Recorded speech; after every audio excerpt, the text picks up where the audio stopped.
Hello friends, welcome to my YouTube channel the one study point. और दोस्तों, जैसा कि आपको पता है, मैं आपको एसएससी सीएचएसएल के प्रैक्टिस सेट में आपको करवा रहा था। उसके मैं 5 सेट आपके डाल चुका हूं और पिछली वीडियो आप लोग मेरी जाके ज़रूर देखना एक बार, और उसका जो लिंक है मैं आपको डिस्क्रिप्शन में डाल दूँगा। ठीक है, तो आज की सेट का आपको पहला क्वेश्चन आपकी स्क्रीन पर आ गया होगा। आप लोग उसको सोल्व करने की कोशिश करो। ठीक है, देखिए क्या कह रहा है पहला क्वेश्चन।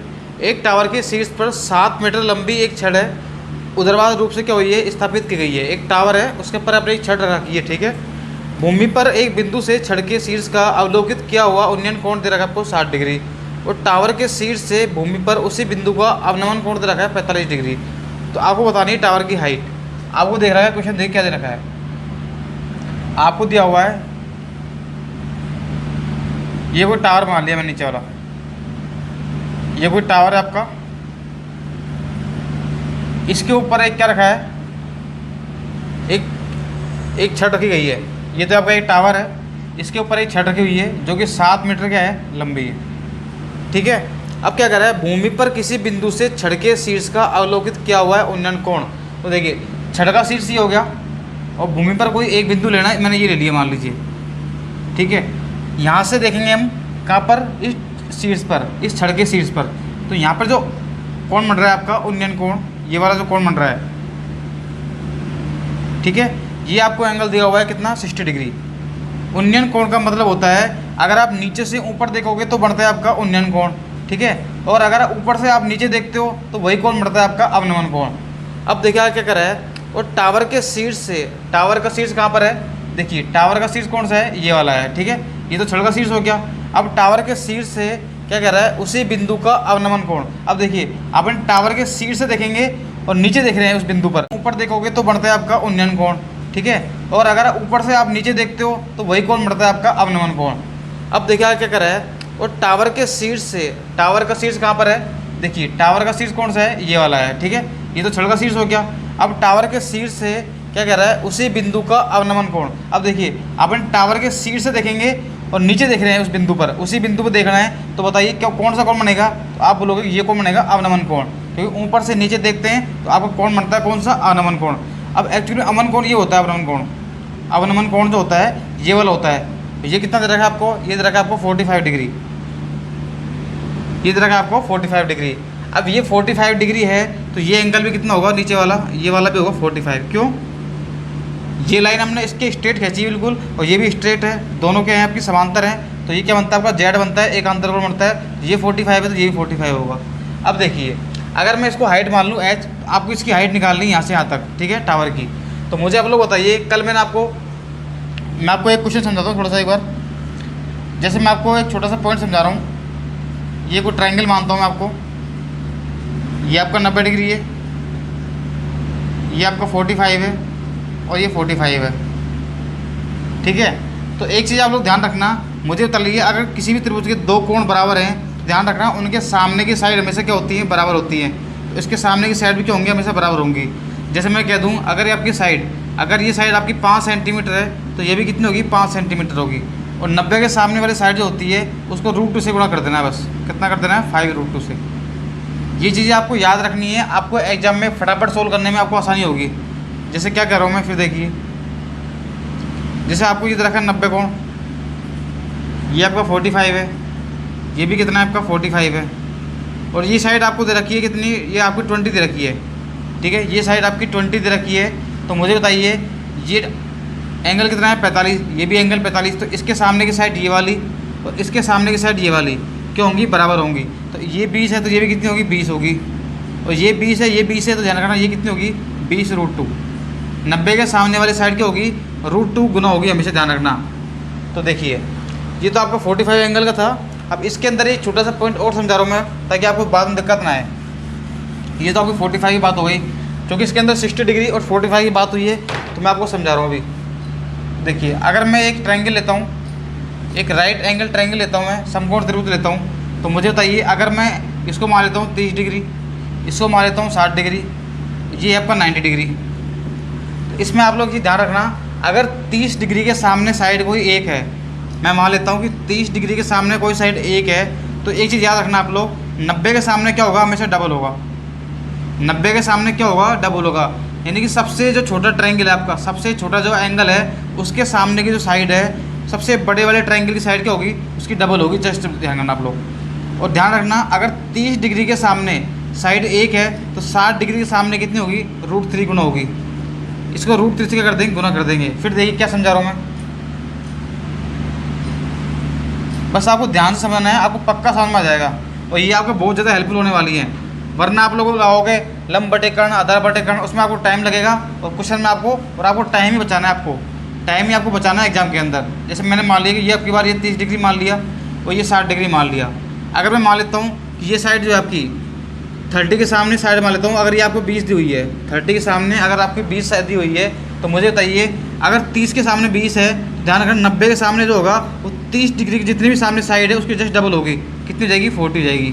ठीक है, तो एक चीज़ ध्यान रखना, अगर 30 डिग्री के सामने अगर 20 साइड है आपकी तो ध्यान रखना 60 डिग्री के सामने क्या होगी, उसको √3 से क्या कर देंगे, गुणा कर देंगे, 40√3।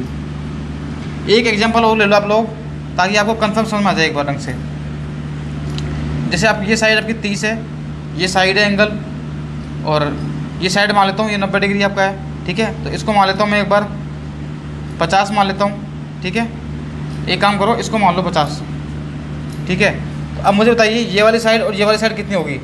तो देखना आप लोग, जैसा कि आपको पता है कि 60 डिग्री के सामने अगर 50 है, 60 डिग्री के सामने 50 है तो 30 डिग्री के सामने क्या होगा, हम क्या करते हैं 30 डिग्री सामने होती है तो 60 से लाना है आपको तो √3 से गुणा करते हैं। अब के बार आपको 60 के सामने साइड दी हुई है और 30 डिग्री के सामने निकालनी है तो क्या करना है, √3 से भाग देना है आपको। तो कितना जाएगा, 50/√3। और 30 डिग्री के जितने सामने जो साइड है अगर आपको 90 डिग्री के सामने की साइड निकालनी है तो इसका डबल कर देना है, तो कितनी आ जाएगी, 100/√3 आ जाएगी। ठीक है, देखिए फिर देखिए एक बार, जैसे मैंने बताया कि ये साइड 30 है एंगल, ये आपका कितना है 60 है, ये 90 है। अगर आपको 90 के सामने कोई साइड दी हुई है 20, ठीक है, 90 के सामने कोई साइड 20 दी रखी है तो पहले क्या निकालो कि 30 डिग्री के सामने कितनी होगी। तो मुझे बताया कि 30 डिग्री के सामने जो साइड होती है वो 90 से क्या होती है, डबल होती है जस्ट। ठीक है, तो अगर 90 के सामने आपको 20 दे रखी है तो 30 डिग्री के सामने क्या हो जाएगी, इसकी आधी जाएगी, 10 हो जाएगी। ठीक है, तभी तो 30 डिग्री के सामने 10 होगी तो 90 के सामने क्यों होगी, डबल होगी। लेकिन आपको 90 के सामने दे रखी है तो 30 डिग्री के सामने निकालनी है तो क्या जाएगी, इसकी आधी जाएगी 20 की। वैसे अगर आपको 30 के सामने साइड कितनी है, 10 है, तो 60 के सामने कितनी जाएगी, 10√3 हो जाएगी आपकी। √3 से क्या कर देना है, गुणा कर देना है। अब देखिए कैसे काम आएंगी ये चीज़ें।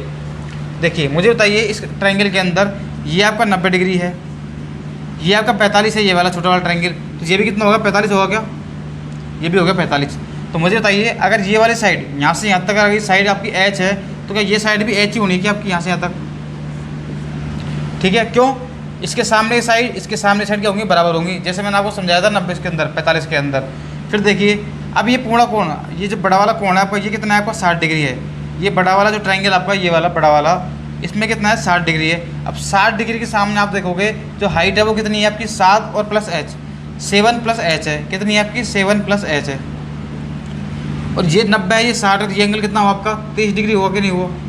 तो 60 डिग्री के सामने कोई साइड आपकी 7 + H है तो 30 डिग्री की निकालनी है तो क्या करना है आप लोगों को, 7 + H तो हो ही होगा, आपको √3 से क्या देना है, भाग देना है। उसके अंदर क्या देना है, √3 से भाग देना है। ठीक है, तो देखिए अब मुझे बताइए यहाँ से यहाँ तक साइड आपकी H दे रखी है और यहाँ से यहाँ तक साइड जो है आपकी 7 + H √3 भी है आपकी, और दोनों क्या होंगी आपस में, बराबर होंगी, क्योंकि यहाँ से यहाँ तक सेम साइड है, ये भी सेम साइड है।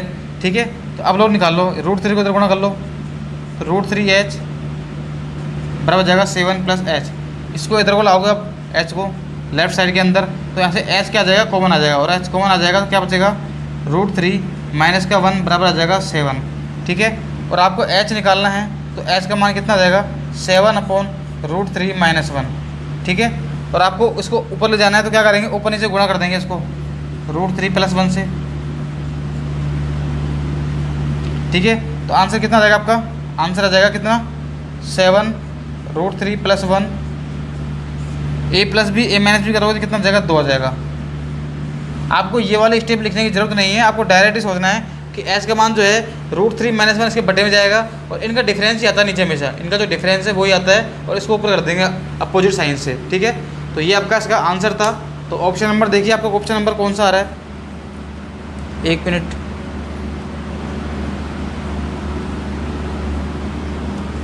आपका जो ऑप्शन है, ऑप्शन नंबर डी आपका एकदम सही आंसर है। आप लोग देख सकते हो उसके, एक बार फिर से देख लीजिए मैंने क्या किया इसके अंदर। आपका एक टावर है, उसके ऊपर एक छत रखी गई है, उसकी हाइट आपको दे रखी है 7 मीटर, ठीक है। और आपको क्या करता है कि अगर आप टावर से देखते हो तो एंगल बनता है 45। अगर आप टावर के ऊपर छड़ के सीट से देखते हो तो एंगल बनता है 60 डिग्री। तो इसमें अब देखिए मुझे बताइए, मैंने आपको बताया कि ये 45 है, ये भी 45 है, तो 45 के सामने अगर साइड आपकी एच है तो इस 45 के सामने भी कितनी होगी, एच होगी, यहाँ से यहाँ तक। अगर आपको ये वाला एंगल 60 डिग्री है और 60 के सामने कितना है, 7 + h है, तो 30 के सामने कैसे निकालेंगे आप लोग, 7 + h दे रखा है तो √3 से क्या कर देंगे, भाग दे देंगे। जैसे कि मैंने यहाँ पे किया था, कहाँ पर किया था, ये देखिए आप लोग, देखिए 60 के सामने 50 था, 30 के सामने मैं क्या किया था, √3 से मैंने भाग दिया था, ठीक है। तो इस तरीके से आपको उसको सोल्व करना है, और ये बराबर है तो दोनों को मैंने बराबर रख दिया। उसके बाद मैंने सोल्व कर लिया, आपकी h की वैल्यू आ गई, ठीक है। आसान सा क्वेश्चन था, बस आपको ये चीज़ें कॉन्सेप्ट आपको याद रखने हैं, आपका क्वेश्चन विदिन सेकंड हो जाएगा। 5 से 10 सेकंड लगनी चाहिए इस क्वेश्चन के अंदर। ये तो मैंने आपको समझाया है, इसलिए अब मुझे टाइम लग रहा है समझाने के अंदर। बाकी ये क्वेश्चन आपको 5 से 6 सेकंड के अंदर ही हो जाना चाहिए, इतना क्वेश्चन वाला।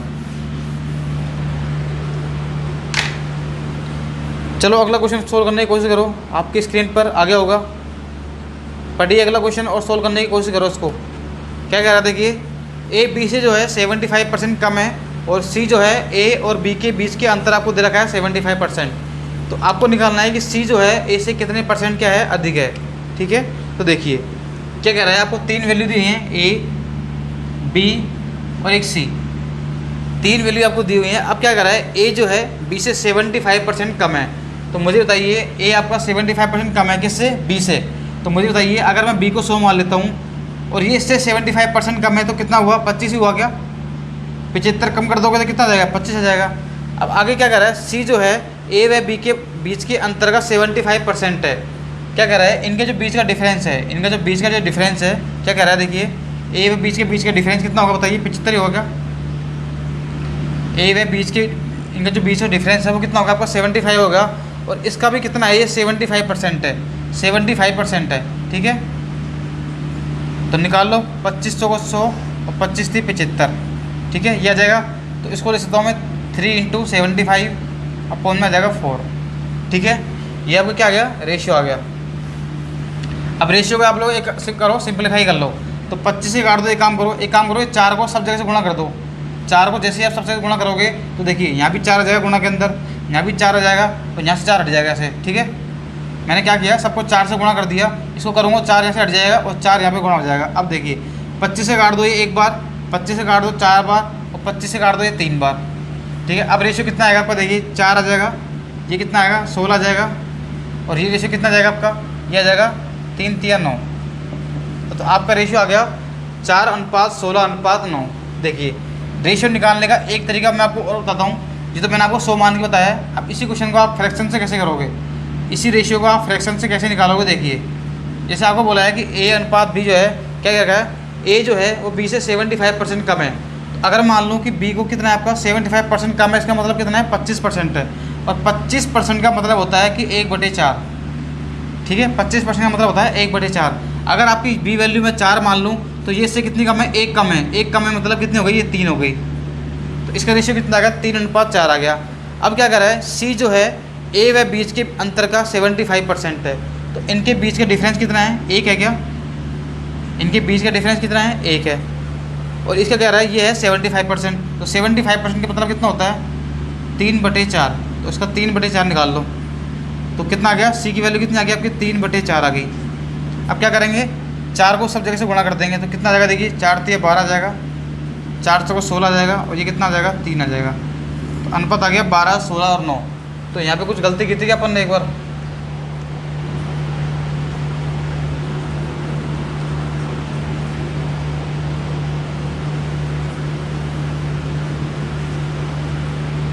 एक मिनट यहाँ पर एक ही आएगा, किसी ने बोला था कि 25% है ये अगर 25% है तो अगर ये 4 है तो ये कितना होगा आपका, 1 होगा, ये वाला कितना होगा, 1 होगा, और ये 4 से जैसे गुणा करोगे तो कितना आ जाएगा आपका, ये आ जाएगा आपका, देखिए थोड़ी सी गलती हो गई थी कैलकुलेशन में अंदर, इसको फिर से समझ लीजिए एक बार, इसको मैं वापस से समझाता हूँ। क्या कह रहा है, देखिए ए बी और सी रखे, इसने बोला है कि बी जो है बी जो ए जो है वो बी से कितना कम है, 75% है, यानी कितना हो गया, 25% हो गया। और 25% का मतलब होता है 1/4। तो मैं मान लेता हूँ कि अगर बी आपका 4 है, नीचे वाला क्या हो गया, 4 हो गया, तो ए कितना हो गया आपका, 1 हो गया। अब इसने क्या बोला है कि सी जो है ए व बीच का डिफरेंस जो है, इनके बीच का जो डिफरेंस है वो कितना है, 3 है, और उसका भी कितना है, 75% है। 75% मतलब 3/4। 75% का मतलब कितना होता है, 3/4। तो इसका 3/4 हो गया, तो ये कितना हो जाएगा आपका, 9/4 हो जाएगा। अब एक काम करो, 4 से सबको गुणा कर दो, 4 ही ऐसा चल जाएगा क्या, ये हो जाएगा 4, ये हो जाएगा 16, ये हो जाएगा 9। तो कितना रेशो आ गया आपका, 4:16:9। ये रेशो आपका पहले भी आया था और अब भी वही रेशो है। आप चाहे 100 मान के कर लो, चाहे आप फ्रैक्शन मान के कर लो, आपका सोल्यूशन वही आएगा। अब क्या कह रहा है, सी जो है ए से कितने % अधिक है। सी जो है ये वाली जो वैल्यू है आपकी, ए से कितनी ज़्यादा है, तो आप कहोगे कि सी जो है ए से कितनी ज़्यादा है, ये +5 ज़्यादा है, 5 ज़्यादा है, ठीक है। और किससे ज़्यादा है, सी जो है वो ए से ज़्यादा है, तो हम क्या करेंगे, हम निकालेंगे 4 से। भाई आपसे पूछा है ना कि सी जो है वो इससे कितना ज़्यादा है, तो 5 ज़्यादा है, और कितने किससे ज़्यादा है, 4 से ज़्यादा है। इंटू कर देंगे 100 से % के लिए, तो 4 से काट दो 25 बार, तो कितना हो जाएगा आपका, 125%। ठीक है, आसान सा क्वेश्चन था, रेशियो निकाल लिया। उसके बाद बोला है कि सी जो है ए से कितने % ज़्यादा है, तो पहले बताएंगे 5 ज़्यादा है, और किससे ज़्यादा है, 4 से, तो बटे में कर दिए 4, और परसेंटेज निकालना है तो मैंने 100 से गुणा कर दिया, तो कितना आ गया आपका, 125% आपका आंसर आ गया। ठीक है, रेशियो का क्वेश्चन था और सिंपल सा क्वेश्चन था ये वाला। अगला क्वेश्चन देखिए, अगला क्वेश्चन क्या कह रहा है,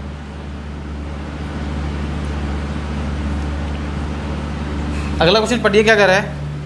120 प्रश्नों वाली एक परीक्षा है, उसके अंदर अनुराधा ने पहले 60 प्रश्नों में से 65% का उत्तर सही दिया, और परीक्षा में 75% प्राप्त अंक करने के लिए उसे शेष कितने प्रतिशत प्रश्नों को सही उत्तर देने पड़ेंगे। देखिए क्या कह रहा है क्वेश्चन, आपके जो टोटल जो क्वेश्चन है, टोटल जो क्वेश्चन दे रखे हैं आपको, वो दे रखे हैं 120 कोई एग्जाम था, उसके अंदर 120 टोटल क्वेश्चन थे।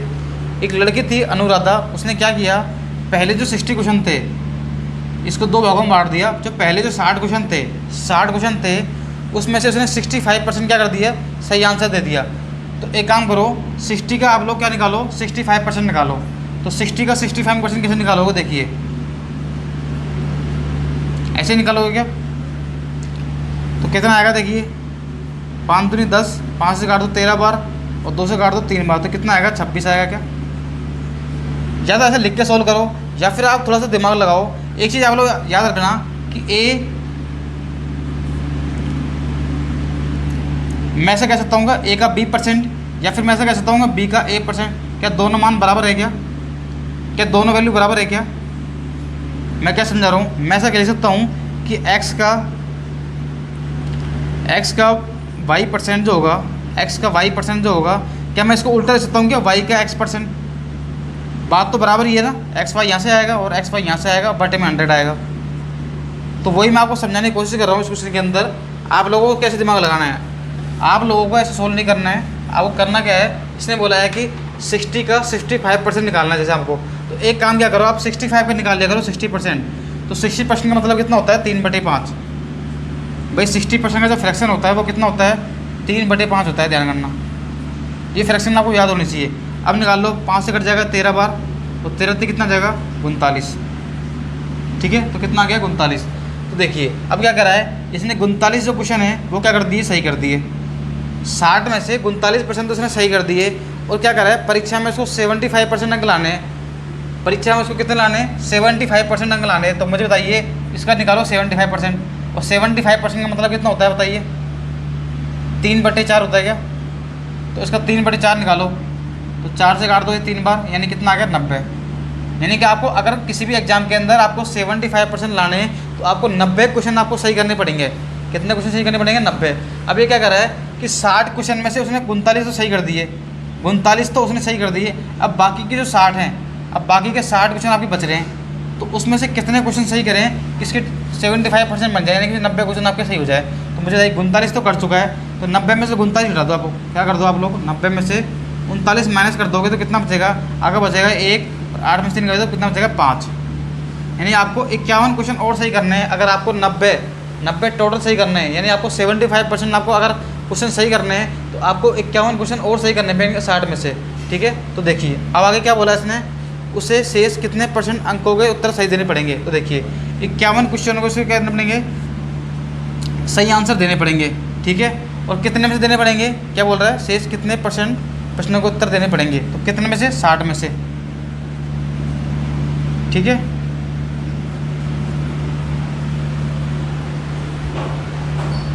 तो सोल्व कर लो, इसको कितना आएगा ये, 2 3 6, 2 से काट दो 5 बार, 3 से कट जाएगा ये 17 बार, तो कितना आ गया 85%। यानी कि इसको शेष जो आपके बचे हैं क्वेश्चन 60 उसके 85% क्या करने पड़ेंगे, सही करने पड़ेंगे। देखिए क्वेश्चन क्या कर रहा है, फिर से समझ लो एक बार। क्वेश्चन ये कह रहा है कि आपके एक कोई एग्जाम था, उसके अंदर आपके टोटल क्वेश्चन थे आपके 120, ठीक है। अब ये चाहता है कि आपको 75% बनानी है। तो 75% बनानी है, इसका मतलब क्या है कि आपको 90 निकालने हैं। यानी कि आपको 120 का 3/4 निकाला 75%, तो कितना आ गया 90। आपको टोटल जो है आपको 90 क्वेश्चन सही करने हैं एग्जाम के अंदर, तब जाके आपकी 75% बनेगी। अब इसने क्या किया, जो पहले जो 60 क्वेश्चन थे उसने एग्जाम देना स्टार्ट किया, और जो पहले 60 क्वेश्चन थे उसमें से उसने 39 क्वेश्चन तो सही कर दिए, यानी कि 60 का 65% तो सही कर दिए। अब बाकी क्वेश्चन कितने बचे, 60। अब 60 में से उसको कितने क्वेश्चन सही करे ताकि उसके 90 क्वेश्चन सही हो जाए टोटल। तो देखिए 39 तो सही कर चुका है, अब से 51 उसको सही और करने पड़ेंगे, और 51 सही करने पड़ेंगे कितने में से, 60 में से। 100 से गुणा कर दिया तो कितना आ गया आपका, 85% उसको सही करने पड़ेंगे, ठीक है। आसान सा क्वेश्चन था, कोई दिक्कत इसमें होनी नहीं चाहिए। आपका बेसिक एकदम क्लियर होना चाहिए, तो आपके लिए कोई भी क्वेश्चन टफ नहीं होगा। जैसा क्वेश्चन में बोला है लैंग्वेज में वैसा आप लोग करते जाओ, क्वेश्चन में कोई प्रॉब्लम नहीं आएगी आप लोगों को। चलो अगला क्वेश्चन सोल्व करने की कोशिश करो। अगला क्वेश्चन सोल्व करो, टाइम एंड वर्क का क्वेश्चन है।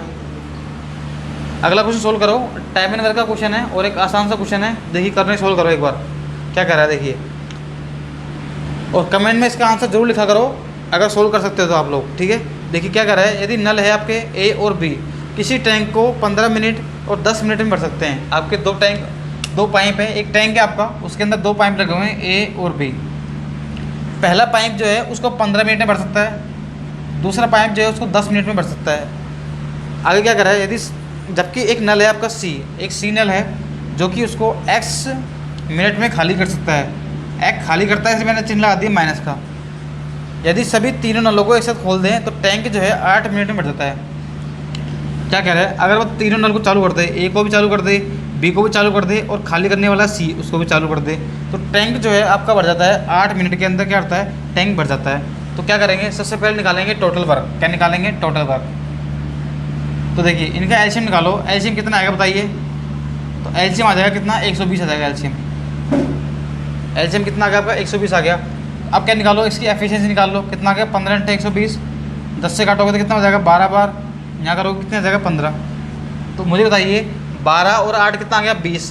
तो यहाँ 15 आ रहा है, मुझे बताइए 20 में से आपने कितना माइनस किया कि 15 आ गया। तो आप कहोगे कि मैंने इसमें से 5 माइनस किया, तो सी की एफिशिएंसी कितनी आ गई, 5 आ गई। अब क्या कर रहा है देखिए, अभी कह रहा है कि यदि सभी नल जो हैं खोल दिए गए, ठीक है। अब क्या करें, यदि नल सी जो है अकेले टैंक के 3/8 भाग को कितने समय में खाली करेगा। तो मुझे बताइए 120 आपका टोटल पानी है टैंक के अंदर, ठीक है। इसका भी आपको 3/8 आप भागों को भरना है। इसका कितना भाग भरना है आपको, 3/8। तो कितना भाग भरना है, देखिए सोल्व कर लो इसको।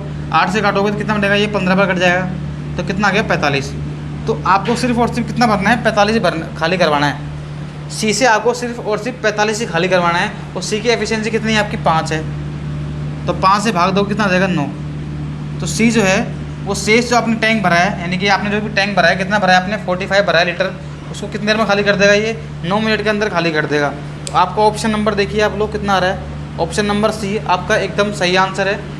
देखिए आसान सा क्वेश्चन था। क्या कर रहा है, ए भरता है किसी टैंक को 15 मिनट में, बी भरता है 10 मिनट के अंदर, लेकिन सी जो है वो खाली करता है, हमें नहीं पता कि कितना खाली करता है। अब क्या कर रहा है, अगर तीनों को हम लोग को स्टार्ट कर दें तो वो 8 मिनट में क्या करता है, टैंक को भर देता है तीनों मिलके। तो देखिए मैंने क्या किया, टोटल वर्क निकाला 120, एफिशिएंसी निकाली 8, 12, और ये कितनी आई, 15। तो मैंने सी की एफिशिएंसी निकाली, कितनी आ गई, दोनों को मैंने ऐड किया, कितना आया, 20। 20 में से मैंने 15 माइनस कर दिया तो कितना आ गया, 5 आ गया। अब आपसे बोला है कि 120 जो टैंक भरा हुआ है उसका 3/8 जो है वो खाली करवाना है आपको। तो 3/8 निकाला, कितना आ गया, 45। अब 45 खाली किससे करवाना है आपको, खाली करवाना है सी से। तो सी से मैंने भाग दे दिया, कितना आ गया 9 मिनट। तो 9 मिनट में क्या कर देगा, ये खाली कर देगा। ठीक है, आसान सा क्वेश्चन था, कोई दिक्कत है इसमें। चलो अगला क्वेश्चन सोल्व करने की कोशिश करो, और ये बहुत ही अच्छा क्वेश्चन है। अगला क्वेश्चन जो है आपका बहुत अच्छा क्वेश्चन है, और इसको आप लोग सोल्व करने की कोशिश करो। सीजल मेंस का क्वेश्चन है ये वाला, सीपीओ के अंदर भी आया हुआ है ये वाला क्वेश्चन। देखिए क्या कर रहा है ये, यदि आर वह शेषफल है, यदि आर क्या है आपका शेषफल है, जो कि 6000 कितना दे रखा है, 454 दे रखा है, एक दे रखा है 7306, और एक दे रखा है आपको 8797। ठीक है, अब क्या कर रहा है, इन संख्याओं को, बड़ी से बड़ी संख्या है आपकी, ठीक है, डी, बड़ी से बड़ी संख्या आपको दे रखी है डी, और डी का मान जो है 1 से क्या होना चाहिए, बड़ा होना चाहिए। से अगर इसको डिवाइड करते हैं, करने पर क्या प्राप्त होता है आपको, ठीक है, डिवाइड करने पर प्राप्त होता है। यानी क्या कर रहा है, यदि मैं कोई बड़ी से बड़ी संख्या लेता हूँ, अगर मैं कोई बड़ी से बड़ी संख्या लेता हूँ, उससे अगर मैं डिवाइड करूँ तो आपका जो है आर क्या बचता है, शेषफल बचता है। क्या बचता है, आर जो है आपका क्या बचता है, शेषफल बचता है, रिमाइंडर बचता है आपका। ये कह रहा है क्वेश्चन फिर समझ लो क्वेश्चन क्या कह रहा है। जब तक आपको क्वेश्चन समझ में नहीं आएगा आप लोग सोल्व नहीं कर पाओगे। तो क्या कह रहा है, एक बड़ी से बड़ी संख्या लेनी है आपको एक बड़ी से बड़ी संख्या लेनी है, उसमें क्या करेंगे, इनमें भाग देंगे, बड़ी से बड़ी संख्या में क्या देंगे, इन तीनों को भाग देंगे। ठीक है, अब क्या कह रहा है, भाग देने पर आपका जो है आर क्या बचता है, शेषफल बचता है। तो आपको निकालना है डी माइनस आर निकालना है, आपको क्या निकालना है, डी माइनस आर निकालना है। ठीक है, और डी क्या है आपका, भाई इससे तो आपको भाग देना है, डी से क्या देना है, भाग देना है, यानी क्या होगा आपका भाजक होगा एक तरह से। तो देखिए ऐसा क्वेश्चन सोल्व करने के लिए हम क्या करते हैं, सबसे पहले निकालते हैं इनका, क्या निकालते हैं, एचसीएफ, इनका निकालते हैं एचसीएफ। अब देखोगे आप लोग कि इतनी बड़ी संख्या का एचसीएफ आप कैसे निकालोगे, भाई इतनी बड़ी संख्या का एचसीएफ आप कैसे निकालोगे। अगर आप इसके फैक्टर करोगे तो फैक्टर करने में तो आपको जन्म लग जाएंगे आपको। ठीक है, आपका 1 घंटा तो इसी क्वेश्चन में खराब हो जाएगा अगर आप इसके फैक्टर निकालोगे। तो इस क्वेश्चन को सोल्व करने का तरीका क्या है, देखिए आप एक काम क्या करो, इनका डिफरेंस निकाल लो, इन दोनों का डिफरेंस निकालोगे तो देखिए डिफरेंस कैसे आएगा। देखिए आप लोग इनका डिफरेंस निकालोगे तो बताइए कितना आएगा, 6 में से 4 गया तो कितना आएगा, 2 आएगा। ठीक है, और ये कितना बचेगा, 5 यहाँ से बच जाएगा आपका, और ये कितना बचेगा आपका 12 में 4 गया तो कितना बचेगा 8। तो इनका डिफरेंस कितना आ गया आपका 852 आ गया इन दोनों संख्याओं का। वैसे एक काम करो आप लोग, इन दोनों का डिफरेंस निकाल लो, और इन दोनों का आप लोग डिफरेंस निकालोगे तो कितना आएगा, ये बचेगा 1 आपका। ठीक है, ये बचेगा कितना, 9 बचेगा आपका, और इसको सोल्व करोगे तो कितना बचेगा आपका, 7 में से 3 गया तो 4 बचेगा, और ये बचेगा 14 से 91 में। ठीक है, कितना आ गया आपका, ये आपका क्या आ गया, इनका डिफरेंस आ गया। अब आप देखोगे ये जो है इसको थोड़ा सा टुकड़े में कोशिश करो तोड़ने की, इसको किसी टुकड़े में तोड़ने की कोशिश करो कि ये किसका फैक्टर है। तो मुझे बताया है कि अब देखिए आपको पता है कि अगर आपको 4 का भाग लगाना है तो 4 का डिजिट्स क्या होता है आपको, कि आपके लास्ट की 2 डिजिट के अंदर आपका 4 का भाग जा रहा है, तो मतलब पूरी संख्या में आपका 4 का भाग जा रहा है। तो इसमें एक काम करो, उसको तोड़ लो। तो 4 से अगर मैं भाग देता हूँ तो 4 इंटू लिख सकता हूँ उसको मैं, 4 दूनी 8। ठीक है, और 4 एकम 4, तो 4 3 12। ठीक है, तो देखिए 4 इंटू 213 मैंने लिख दिया। वैसे ही अगर मैं इसको चेक करूँगा, इसको अगर मैं चेक करूँगा तो आप लोग एक बार सोल्व करने की कोशिश करो इसको। क्या मैं इसको 7 इंटू 213 लिख सकता हूँ क्या, मैंने जल्दी कैसे सोचा, मुझे पता है कि अगर मैं इसे लिखूँगा तो 7 दूनी 14 था, नहीं इसके आसपास ही आना है, वो लास्ट में 1 आ रहा है, 7 3 21। ठीक है, तो मैंने क्या करा, 7 से गुणा किया, तो 7 3 21 यानी कि लास्ट में 1 आ रहा है, तो मैंने 7 से गुणा कर दी डायरेक्ट ही। तो अब आप देखोगे कि यहाँ पर कितना आ रहा है 213, यहाँ पर कितना आ रहा है 213। तो आपको पता है कि एचसीएफ क्या होता है, एचसीएफ होता क्या एक्चुअली, एचसीएफ आपको पता होगा। जैसे मैं आपको 12 और 15 का आपको एचसीएफ लेना है, 12 और 15 का आपको एचसीएफ लेना है, तो आप क्या करते हो, इसका करते हो आप टुकड़ों में तोड़ते हो उसको। कैसे, 3 इंटू 4 लिखते हो उसको आप लोग, और इसको लिखते हो आप लोग 3 इंटू 5। जो भी संख्या कॉमन होती है, जैसे यहाँ पे 3 कॉमन आ रहा है, वो तो होती है आपकी क्या, एचसीएफ, वो तो आपकी होती है एचसीएफ, और ये होता है उसका कॉमन मल्टीपल फैक्टर, ये होता है उसका मल्टीपल फैक्टर। ठीक है, तो वैसे मैं यहाँ पर देखूँ कि 213 को आप 4 से गुणा कर रहे हो, 213 को आप 7 से गुणा कर रहे हो, तो आपको यहाँ से पता लगा कि आपका जो एचसीएफ है वो कितना आ गया, 213 आ गया। आपका जो एचसीएफ है वो कितना आ गया, 213 आ गया। इतना आप लोगों को समझ में आ गया होगा। ठीक है, अब क्या करा है, अभी क्वेश्चन यहाँ ख़त्म नहीं हुआ है, इसने आगे क्वेश्चन में क्या बोला है कि अब जो एचसीएफ आया आपका, जो भी एचसीएफ आया है, क्वेश्चन वापस से पढ़ो क्या करा है। यदि आर एक शेषफल है, अब क्या करना है, एक बड़ी से बड़ी संख्या लेनी है। ठीक है, जो कि आपकी जो संख्या दे रखी है 6 4 5 4 जो भी दे रखी है, इनको बड़ी से बड़ी संख्या से आपको डिवाइड करना है। तो इससे आप लोग क्या करना है, इनको डिवाइड करना है, इसको इनमें से कोई भी संख्या उठानी है एक, और उससे इसको डिवाइड करना है, और अब जो शेष पर बचेगा वो आएगा आपका आर, ठीक है, वो आ जाएगा आपका आर आ जाएगा। तो देखिए, तो 213 से क्या करेंगे, डिवाइड करेंगे। ध्यान करना, इससे आप लोग डिवाइड कर रहे हो क्या, तो ये क्या बन गया आपका भाजक बन गया। तो डी का मान तो आपका आ गया 213, डी का मान तो क्या आ गया आपका 213 आ गया, ठीक है। अब आपको आर निकालना है, शेष पर निकालना है, तो हम क्या करेंगे, देखिए 6454 इसको डिवाइड करेंगे कितने से, 213 से। तो मुझे बताइए, क्या मैं 3 से गुणा कर दूंगा इसको, क्या मैं 3 से गुणा कर सकता हूँ क्या इसको, तो हाँ बोल सकते हो कि हाँ 3 से गुणा कर सकते हैं। तो देखिए 3 3 9, 3 कम 3, 3 दूनी 6 आ गया। कितना बचेगा, ये बचेगा आपका 6 बचेगा यहाँ से, ठीक है, 6 बच जाएगा यहाँ से। तो यहाँ से कितना आ जाएगा 64। तो आपका जो रिमाइंडर है, आपका जो रिमाइंडर है, शेषफल है, वो कितना आ गया 64 आ गया। आपको यही निकालना था, आपको जो रिमाइंडर है शेषफल, यानी कि आपका जो आर का मान है वो कितना आ गया 64।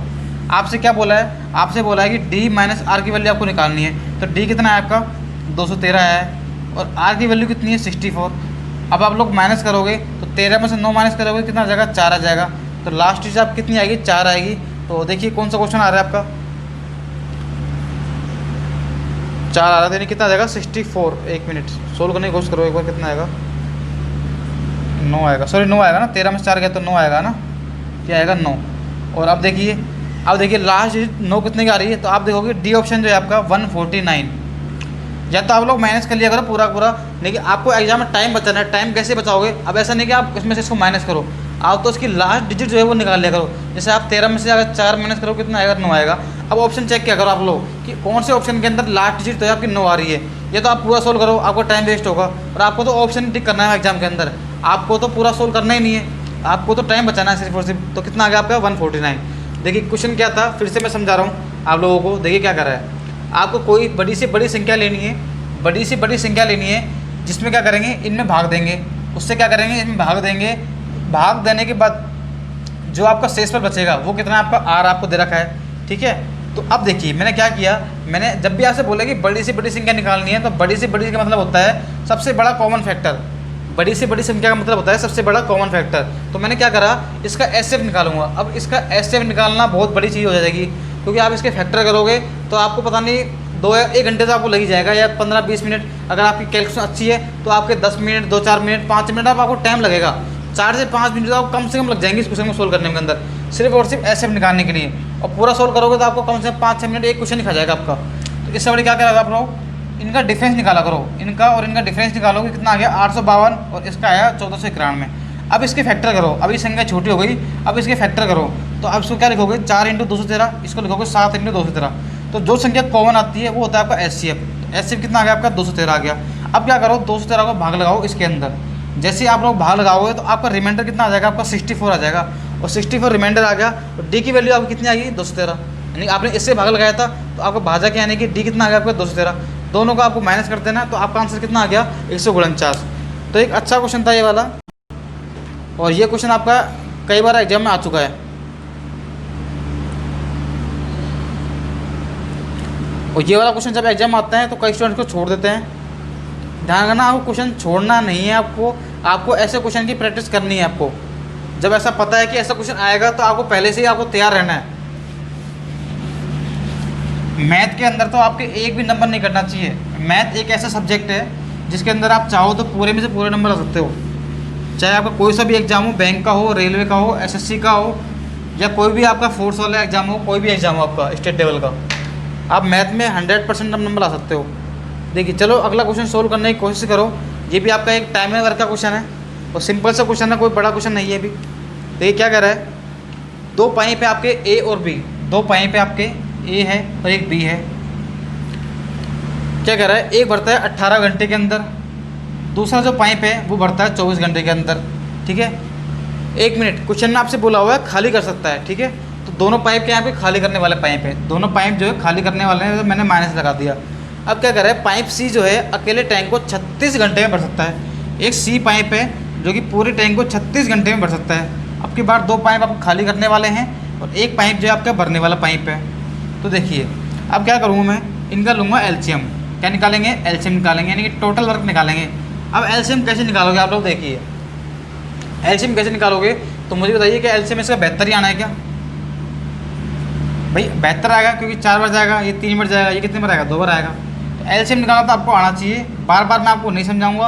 अगर आपको एलसीएम सीखना है तो आप मैंने टाइम में मैंने ढंग से पढ़ाया है, बहुत बेसिक से आपको उसमें एलसीएम निकालना भी सिखाया है। एक बार मेरी टाइम में वाली वीडियो देखना, डिस्क्रिप्शन में उसका लिंक मैंने डाला हुआ है, तो आप लोग एक बार जरूर देखना, ठीक है। देखिए अगर एफिशिएंसी निकालोगे कितना आएगा बताइए, 18 चौक 72 आ जाएगा माइनस का, 24 से भाग दोगे कितना आएगा, माइनस का 3 आ जाएगा, और प्लस से भाग दोगे कितना आ जाएगा, प्लस का 2, ठीक है। आगे आपका अब देखिए अब क्या क्वेश्चन क्या कर रहा है ये वाला,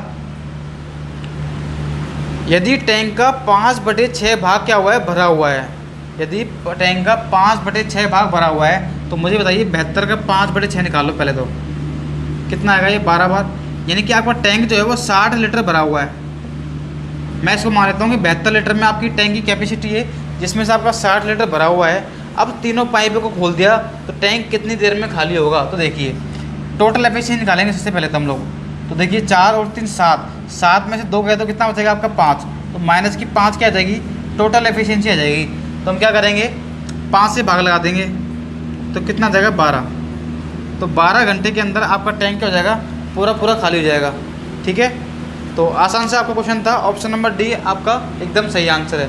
इसको तो रिपीट करने की आपको ज़रूरत नहीं है, आपकी एफिशिएंसी आगे इसने बोला है कि इसका 5/6 भाग भरा हुआ है, तो मैंने निकाल लिया कि 60 लीटर आपका भरा हुआ है। और आपको किससे खाली करवाना है, आपको तीनों से खाली करवाना है, तीनों से मिलके। तो तीनों की मिलके एफिशिएंसी कितनी है 5 से मैंने भाग लगा दिया, तो आपका आंसर कितना आ गया, 12 हावर आ गया, 12 घंटे आ गया, ठीक है। तो इसका स्क्रीनशॉट आप लोग ले लो एक बार।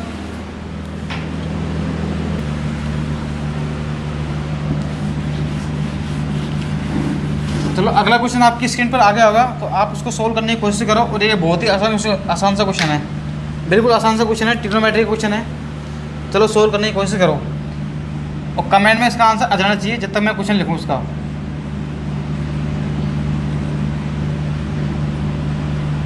आपको दिया हुआ है 3 cot स्क्वायर थीटा माइनस का cos स्क्वायर थीटा, ठीक है, बराबर 1 माइनस साइन स्क्वायर थीटा, ठीक है। और आपको जो थीटा की वैल्यू दे रखा है वो दे रखा है आपको 0 से बड़ा होना चाहिए और 90 से क्या होना चाहिए, कम होना चाहिए। ये आपको कंडीशन दी हुई है और आपसे बोला है कि थीटा का मान आप लोगों को निकालना है, थीटा का मान आप लोगों को निकालना है। तो एक आसान सा क्वेश्चन है। तो देखिए अगर आपको वैसे तो आपको पता होना चाहिए कि जब भी आपको ऐसे दे देगी tan स्क्वायर थीटा माइनस का साइन स्क्वायर थीटा बराबर, ध्यान रखना क्या होता है tan square theta into sine square theta. आया कैसे वो मैं आपको अभी बता दूंगा थोड़ी देर के अंदर, लेकिन आप लोगों को ये चीज़ याद रखनी है ताकि आप एग्जाम में आपका टाइम बचेगा। जैसे आपको दे दे कि coat square theta minus cos square theta, तो ध्यान रखना बराबर होता है coat square theta into cos square theta. कुछ वैल्यू मैं आपको डायरेक्ट सिखाता जाऊँगा एग्जाम के अंदर ताकि एग्जाम में आपका टाइम बचेगा। अब देखिए ये आया कैसे, फिर मैं बता रहा हूँ आपको। जैसे मैं आपको इसको बताता हूँ एक बार, तो एक काम करो आप लोग उसको लिख दो कोस स्क्वायर थीटा बटे साइन स्क्वायर थीटा, और ये चल रहा है आपका माइनस का कोस स्क्वायर थीटा चल रहा है आपका। अब एक काम करो कोस स्क्वायर यहाँ से कॉमन ले लो आप लोग, और कोस स्क्वायर थीटा आप कॉमन लोगे तो ऊपर क्या बचेगा आपका 1 बचेगा, यहाँ भी आपका 1 बचेगा। तो देखिए इसको मैं ले सकता हूँ क्या 1 माइनस साइन स्क्वायर थीटा ले सकता हूँ भाई, यहाँ से कोस स्क्वायर आपको चला जाएगा, यहाँ 1 बचेगा, यहाँ इस साइन स्क्वायर थीटा ऊपर जाएगा तो क्या बचेगा 1 माइनस साइन स्क्वायर थीटा, ठीक है। और आपको बटे में क्या चल रहा है, आपका साइन स्क्वायर थीटा चल रहा है बटे के अंदर।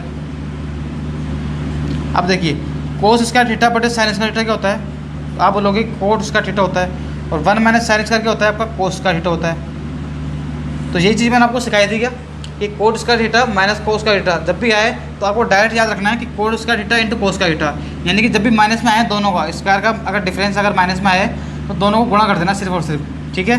तो वैसे tan की वैल्यू और साइन की, इसको भी आप साइन बटे कोस लिखना, आपका आंसर यही आएगा। इसको आप लोग खुद सोल्व करने की कोशिश करना, एक मैंने आपको बता दिया है, इसको आप लोग सोल्व करना, बाकी आपको चीज़ याद रखनी है।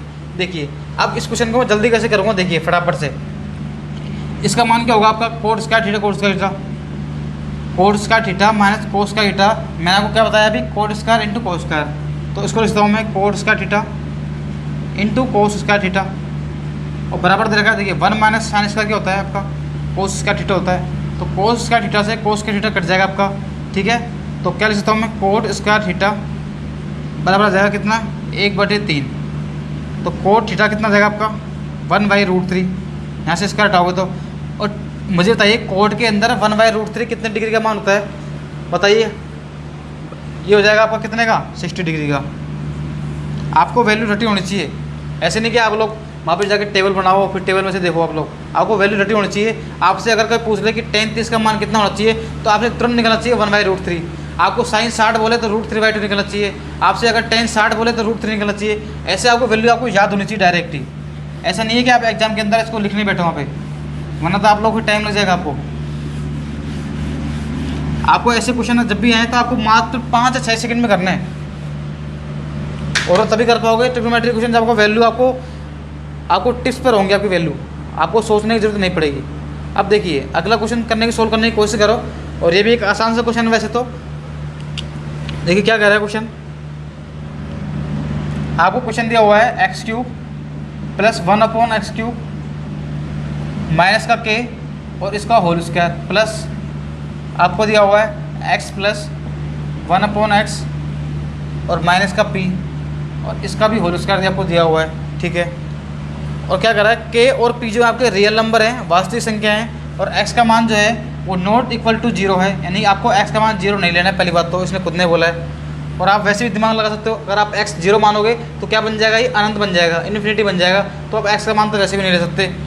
और आपको निकालना है k/p की वैल्यू, आप लोगों को निकालनी है k/p की वैल्यू आप लोगों को निकालनी है। तो कैसे निकाल पाओगे, देखिए आपको एक चीज़ पता होगी, जब भी आपसे ऐसे बोलता है कि p-3 का होल स्क्वायर z-2 का होल स्क्वायर बराबर आपको 0 दिया होता है, तो आपको पता होना चाहिए पहली बात तो कि जब भी आपके दो स्क्वायर, आपकी दो संख्याएं हैं और उनका स्क्वायर का सम अगर 0 आ रहा है तो ये वैल्यू भी 0 होती है आपकी, और ये वैल्यू भी 0 होगी। तभी पॉसिबल है कि बराबर 0 आ सकता है, 0 + 0। अगर आप मान के चलो कि अगर मैं इसको कोई संख्या मान लेता हूँ -1, तो ये ऊपर तो स्क्वायर लगा हुआ है आपका, तो क्या हो जाएगी, प्लस का 1 हो जाएगा। तो ये 0 कभी बन ही नहीं पाएगा। अगर आप 0 के अलावा कोई वैल्यू लोगे तो ये 0 कभी बन ही नहीं पाएगा। ये तभी पॉसिबल है, स्क्वायर के अंदर क्या होगा, ये पूरी टर्म की होनी चाहिए आपकी 0 होगी, ये भी 0, ये भी 0, तभी आपका टोटल 0 बराबर संभव है, वरना कोई 0 संभव होगा ही नहीं। ये बात आप लोग ध्यान रखना। ये मैं आपको क्यों समझा रहा हूँ, ये मैं आपको इसलिए समझा रहा हूँ कि यहाँ पे काम आने वाला है। तो देखिए, तो मुझे बताइए, अगर आप ये दो संख्या हैं, ये एक संख्या मान लो, ये भी एक संख्या मान लो, और बराबर आपको 0 दे रखा है, क्वेश्चन के अंदर आपको बराबर 0 दे रखा है, ध्यान करना। और अगर ये बराबर 0 है तो इसका मतलब है कि ये वैल्यू भी टोटल क्या है आपकी 0 है, यहाँ लिख दो मैं, ये भी 0 होगी और ये वैल्यू क्या होगी आपकी 0 होगी। अब इसको क्या करो, अब लिख दो x³ + 1/x³। अगर ये 0 के बराबर है तो इसको क्या लिख सकता हूँ मैं, बराबर k लिख सकता हूँ क्या, k को इधर ले जाऊँगा राइट साइड में, 0 बराबर है। तो वैसे ही मैं इसकी बात करूँ तो x + 1/x, इसका मान कितना हो जाएगा, p हो जाएगा। p को मैंने राइट साइड में ले जाऊँगा तो ये हो जाएगा आपका, ठीक है। अब मुझे आप लोग बताइए, जैसा कि आपको पता है आपको k/p निकालना है, आपको k/p निकालना है। तो मुझे बताइए, आप एक काम करो, मान रख दो पहले तो, k/p रख दो यहाँ पे, तो ये जाएगा x³ + 1/x³ और बटे क्या जाएगा, p का मान कितना है, x + 1/x, ठीक है। तो देखिए अब इसको सोल्व करने का तरीका देखिए आप लोग, आपको पता है कि x + 1/x का मान आपको दे रखा है कितना, p दे रखा है, और आपको क्या निकालना है, x³ + 1/x³ निकालना है आप लोगों को। कैसे निकाल पाओगे, देखिए, या तो आपको फॉर्मूला डायरेक्ट याद होना चाहिए कि आप लोग क्या करते हो, इसका तो क्यूब करते हो और माइनस का क्या करते हो, 3p कर देते हो। या तो आपको ये पता होना चाहिए कि आपको x + 1/x की वैल्यू आपको p दे रखी है और आपको x³ + 1/x³ पूछे तो इसका जो फॉर्मूला होता है वो होता है p³ - 3p, यानी इसका क्यूब करना है माइनस इसका 3 से गुणा करके इसको माइनस कर देना है। अगर आपको ये चीज़ नहीं पता तो आई कैसे, वो तो मैं आपको बताया था तुरंत अभी। तो देखिए आपको क्या करना है, इसका कर देना है क्यूब कर देना है इसका आप जैसे आप क्यूब करोगे तो क्या बनेगा आपका, देखिए a³ + b³, ठीक है, a³ + b³, ठीक है, ये आ गया आपका। प्लस क्या आता है आपका, 3ab आता है क्या, 3ab, यानी कि x × 1/x हो जाएगा। ab का मतलब a + b क्या होगा आपका, x + 1/x हो गया, ठीक है ना। इसको मैंने a मान लिया, इसको b मान लिया एक बार, और बराबर कितना आएगा, p है, तो बराबर कितना आ गया, p³ आ गया आपका। अब आप देखोगे x से x तो कट जाएगा आपका, ठीक है, और x + 1/x की वैल्यू कितनी है आपकी, p है, x + 1/x की वैल्यू कितनी है, p है, इसका मान p रख दो, x³ + 1/x³ और p³ इधर चल रहा था आपका, और ये कितना बन गया, 3p को आप राइट साइड में ले जाओ, क्या बनेगा आपका, 3p बन जाएगा। तो जी चीज़ मैंने आपको सिखाई थी डायरेक्ट, तो जी चीज़ आपको याद रखनी है, आई कैसे वो तो मैंने आपको बता दी है, बाकी आपको ये चीज़ आपको याद भी रखनी है, ठीक है, एग्जाम के अंदर। अब एक काम करो, आप लोग रख दो वैल्यू, इसका मान रखोगे तो कितना आएगा, p³ - 3p बटे एक्स प्लस 1/x की वैल्यू कितनी है, वो तो आपको पता ही है कितनी है, पी है। अब पी का इसमें जैसे भाग लगाओ तो क्या बचेगा अंदर, देखिए पी स्क्वायर माइनस बचेगा 3। तो आपका आंसर पी स्क्वायर माइनस 3 आ रहा है क्या, देखो एक बार चेक करो।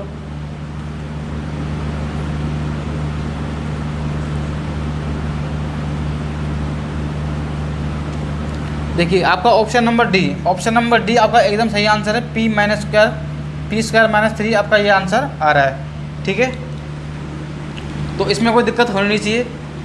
मैंने कुछ भी नहीं किया है, आपको दो संख्या दे रखी है स्क्वायर के अंदर, तो आपकी ये भी 0 होगी, ये भी 0 होगी, और 0 होगी तो इसका मतलब एक्स क्यूब प्लस 1/x³ का मान कितना होगा, k हो गया, और s प्लस 1/x का मान कितना हो गया, p हो गया। तो आपको लगाना है k/p, तो मैंने फॉर्मूला रख दिया यहाँ पर जो भी आपको निकालना है। उसके बाद पता है कि x प्लस 1/x की वैल्यू p है, तो x³ प्लस 1/x³ क्या होता है आपका, p³ माइनस 3p होता है। ये आपको डायरेक्ट याद रखना है, याद नहीं है तो आप निकाल भी सकते हो, कोई दिक्कत नहीं है। सोल्व करोगे तो कितना आ जाएगा, p माइनस 3 आपका आंसर आ जाएगा। तो आसान सा क्वेश्चन था, बस आपके कॉन्सेप्ट आपके क्लियर होने चाहिए। अगर आपका बेसिक स्ट्रॉन्ग है तो आप क्वेश्चन चाहे आपका कैसा भी हो, चाहे आपका अर्थमेटिक का हो, चाहे एडवांस का हो, चाहे ज्योमेट्री का हो, ट्रिग्नोमेट्री का हो, अलजेब्रा का हो, आप आसानी से कर पाओगे इसको। और आपका बेसिक स्ट्रॉन्ग नहीं है और आप शॉर्ट ट्रिक के चक्कर में पड़े रह गए तो आप कुछ क्वेश्चन तो आप सोल्व कर पाओगे, बाकी के आप सोल्व नहीं कर पाओगे। चलो अगला क्वेश्चन आप लोग सोल्व करने की कोशिश करो। ये तो आसान सा क्वेश्चन है बिल्कुल ही, एक लाइन का क्वेश्चन है, 5 सेकंड में आंसर आना चाहिए इसका। तो सिर्फ क्वेश्चन लिखने में टाइम लगेगा, आंसर निकालने में टाइम नहीं लगेगा इसके अंदर। देखिए कैसे, क्या कह रहा है ये, 10 स्क्वायर 48 माइनस कोसेक स्क्वायर 42, क्या कह रहा है, कोसेक 67 प्लस थीटा माइनस, ये सिर्फ और सिर्फ दिखने में बड़ा है, बाकी आंसर तो उसका छोटा सा ही है, एक लाइन में आंसर आ जाएगा। ये आपको दिया हुआ है, ठीक है। देखिए अगर आपको एग्जाम में सोल्व करना है तो मुझे बताया कि इसका मान तो 0 हो जाएगा और इसका मान कितना होगा, माइनस का, आंसर कितना आ गया, माइनस का। बस इतना ही आपको टाइम लगना चाहिए इस क्वेश्चन के अंदर। आपका ऑप्शन नंबर ए सही है। अब कुछ लोगों को इसको समझ में नहीं आएगा मैंने क्या कर दिया। अब देखिए, अब मैं समझाता हूँ कि कैसे आया ये क्वेश्चन, कैसे मैंने 0 मान लिया फटाफट से और कैसे मैंने ये मान लिया। तो देखिए आपको पहले तो एक चीज़ पता होना चाहिए कि जब भी आपको दे अल्फ़ा प्लस बीटा अगर आपका 90 डिग्री हो तो ध्यान रखना, अगर मैं बात करूं जब भी आपको दोनों का सम कितना हो, अल्फ़ा प्लस बीटा 90 डिग्री हो, तो क्या मैं इसको अल्फ़ा को, अगर मैं बीटा को क्या लिख सकता हूँ, 90 माइनस अल्फ़ा लिख सकता हूँ। क्या बीटा को लिख सकता हूँ 90 माइनस अल्फ़ा, ठीक है। ये मैं आपको समझाने के लिए टाइम लगाता हूँ, बाकी ये क्वेश्चन आपका 2 सेकंड का है, मतलब 2 सेकंड का भी नहीं है, आपको पेन चलाने की जरूरत नहीं थी, आपको देखते टिक करना था। तो अल्फ़ा बीटा प्लस 90 होता है, तो बीटा का मान मैं कह सकता हूँ 90 माइनस अल्फ़ा लिख सकता हूँ। तो मुझे बताइए अगर ये आपका 10 इसका 48 है तो मैं क्या करूँगा, इसको 48 बनाऊँगा। आपकी सारी वैल्यू क्या होनी चाहिए, एक जैसी होनी चाहिए। अगर ये 48 है तो ये भी कितना होना चाहिए, आपका 48 होना चाहिए। तो देखिए मैं क्या करूँगा, 10 स्क्वायर 48 माइनस, अब मुझे बताइए इस कोसेक स्क्वायर 42 को, मैं इसको यहाँ लिख रहा हूँ नीचे, ठीक है, यहाँ पर नहीं लिखूँगा। कोसेक स्क्वायर आपको कितना है, 42 है, तो क्या मैं इसको ऐसा लिखता हूँ, क्या कोसेक स्क्वायर 90 माइनस 48। अभी मैंने आपको समझाया था कि अल्फ़ा प्लस बीटा का मान अगर 90 हो तो क्या 42 और 48 का सम 90 है क्या आपका। अगर इनका सम 90 है तो मैं क्या लिख सकता हूँ, इसको मैं क्या लिख सकता हूँ भाई, इसको मैं क्या लिखता हूँ, बीटा वाले को इसमें से माइनस कर दूँगा फर्स्ट वाले एंगल को। तो मैंने क्या किया है, कोसेक स्क्वायर आपको 42 निकालना है, तो कोसेक स्क्वायर 90 माइनस जो पहला एंगल था 48 उसको मैंने माइनस कर दिया, जैसे कि मैंने यहाँ पे किया था। आपको बीटा निकालना है तो पहले वाले को माइनस कर देंगे, तो मैंने क्या लिख दिया 90 माइनस 48। अब देखिए आपको पता होना चाहिए कोसेक स्क्वायर, और यहाँ पर अगर 90 होता है, आपने टेबल पढ़ी होगी, आपने ये टेबल पढ़ी होगी, यहाँ पे होता है आपका 0 से 90, ये होता है आपका 90 से 180, एंगल जो होते हैं आपके, ये होता है आपका 180 से 270, ये होता है आपका 270 से 360, और उसके बाद अगर जाता है तो वापस से वो पहले में आ जाता है, ठीक है। इतना आपको पता होगा। यहाँ पर आपको पता होगा कि यहाँ पर सारे क्या होते हैं, पॉजिटिव होते हैं। यहाँ पर क्या होते हैं, सारे क्या होते हैं, पॉजिटिव होते हैं। यहाँ पर ध्यान रखना कि साइन और कोसेक सिर्फ और सिर्फ ये पॉजिटिव होते हैं। यहाँ पर अगर बात करूँ तो टेन और कोट ही पॉजिटिव होंगे, बाकी नेगेटिव होंगे। यहाँ पर अगर मैं बात करूँ तो कोस और सेक ये क्या होंगे, पॉजिटिव होंगे, बाकी क्या होंगे, नेगेटिव होंगे। ये आपको याद रखना चाहिए, ठीक है ना। आपको हर क्वेश्चन के अंदर मैं आपको कुछ नया सिखाने की कोशिश करूँगा, ताकि आपको कभी बेसिक आपका स्ट्रॉन्ग होगा तो आप नया क्वेश्चन बनेगा तो आप आराम से सोल्व कर पाओगे, ठीक है। तो देखिए आप क्वेश्चन पे आते हैं आप इससे, तो मुझे बताइए अगर कोसेक स्क्वायर है, जब भी यहाँ पर 90 आता है ना, 90, तो ध्यान करना जब भी 90 या अगर 90 का विषम गुणांक आता है, जैसे 1 आ गया, 3 आ गया, जैसे अगर हमें 270 होता है, मान लो 90 का 3 गुण होता है 270, तो हम क्या करते हैं, कोसेक को चेंज करते हैं। कोसेक चेंज किस में होता है आपका, सेक में होता है। किस में चेंज होता है, सेक के अंदर। तो ये हो जाएगा आपका सेक स्क्वायर और कितना जाएगा 48, क्योंकि ये पहले उसमें पहले क्वाड्रेंट के अंदर है, पहले चतुर्थांश के अंदर है, 90 है ना, ये 90 से कम जा रहा है, तो 90 कहाँ पर आता है, ये आता है क्या, तो 90 में क्या होगा, कोसेक क्या होगा, पॉजिटिव होगा। तो हम लिख सकते हैं कि कोसेक स्क्वायर 42 का मान जो है वो कितना है, सेक स्क्वायर 48 है। तो मैं क्या लिख रहा हूँ यहाँ पे, इसको लिख रहा हूँ मैं सेक स्क्वायर 48। वैसे अगर मैं बात करूँ, मुझे बताइए, अगर आपका ये कोसेक, अगर ये कोसेक कितना है आपका 67 प्लस थीटा है, तो क्या मैं इसको ऐसा लिख सकता हूँ, क्या मैं इसको ऐसा लिख सकता हूँ क्या, सेक को चेंज किसी में करूँगा, कोसेक के अंदर, ठीक है। या एक काम क्या करो आप लोग, इसको लिख दो आप लोग सेक 90 माइनस क्या लिखूँगा, 67 प्लस थीटा। मैंने कुछ नहीं किया है, मैंने वही किया है कि जब भी आपको निकालना हो तो आप क्या करोगे, बीटा निकालना है तो आपको पहला वाला एंगल माइनस कर देना है। जैसे आपको 23 माइनस निकालना है, ये वाला निकालना है, तो एक काम क्या करो आप लोग, 90 में से क्या माइनस कर दोगे, इससे पहले वाले को माइनस कर दिया करो, 67 प्लस थीटा को, ठीक है। अब सोल्व करने की कोशिश करते हैं। तो मुझे बताइए, इसका मान तो क्या -1 ही होता है क्या, कैसे होता है, देखिए आपको पता है कि sec square theta minus tan square theta, इसका मान कितना होता है, 1 होता है। लेकिन आपको उल्टा दे रखा है, tan square minus sec square, तो माइनस कॉमन ले लेंगे तो माइनस क्या जाएगा, माइनस का 1 आ जाएगा। तो मैंने इसका मान रख दिया -1। वैसे आप लोग देखोगे, इसको अगर आप सोल्व करोगे तो क्या बनेगा आपका, कोसेक 67 प्लस थीटा। और वैसे इसको सोल्व करोगे तो सेक चेंज होगा किसके अंदर, कोसेक के अंदर, कोसेक, और क्या बन जाएगा 67 प्लस थीटा। इससे ये कट जाएगा तो क्या बचेगा 0, तो आंसर कितना आ गया, -1, ठीक है। तो आप लोगों को इतना सोल्व नहीं करना है, ये आपको दिख रहा है बड़ा, क्योंकि मैं आपको समझा रहा हूँ। आपको सोल्व तो कैसे करना था मैंने आपको स्टार्टिंग में बता दिया था, मैंने आपको एग्जाम में सोल्व कैसे करना था वो मैंने बता दिया है, फिर से मैं बता रहा हूँ। आपको साफ साफ दिख रहा है कि इनका डिफरेंस कितना है, आपका 90 है, 90 है, ठीक है। तो मुझे बताया कि अगर दोनों का सम कितना है, 90 है, तो मुझे बताया कि इसको 42 को मैं कर सकता हूँ, 48 लिख सकता हूँ, ये चेंज होगा सेक के अंदर। आपको दिमाग कैलकुलेशन आपको दिमाग में चलनी चाहिए, तो ठीक है। आपको पता है सेक स्क्वायर मैंने टेन स्क्वायर कितना होता है, 1 होता है, तो आपको उल्टा दिख रखा है, टेन स्क्वायर ये सेक में बनेगा, तो tan square minus sec square कितना बनेगा, -1। जी आपको पता है कोसेक 67 प्लस थीटा है, तो यहाँ पे कितना, इनका सम कितना है आपका 90 है, क्या 90 है, तो इस सेक किस में चेंज होगा, कोसेक में चेंज होगा, और कोसेक क्या हो जाएंगे, कट जाएंगे, तो ये क्या बनेगा 0। तो आंसर कितना आ गया, -1। बस आपको इतना ही सोचना था, आपको सिर्फ और सिर्फ इतना ही सोचना था।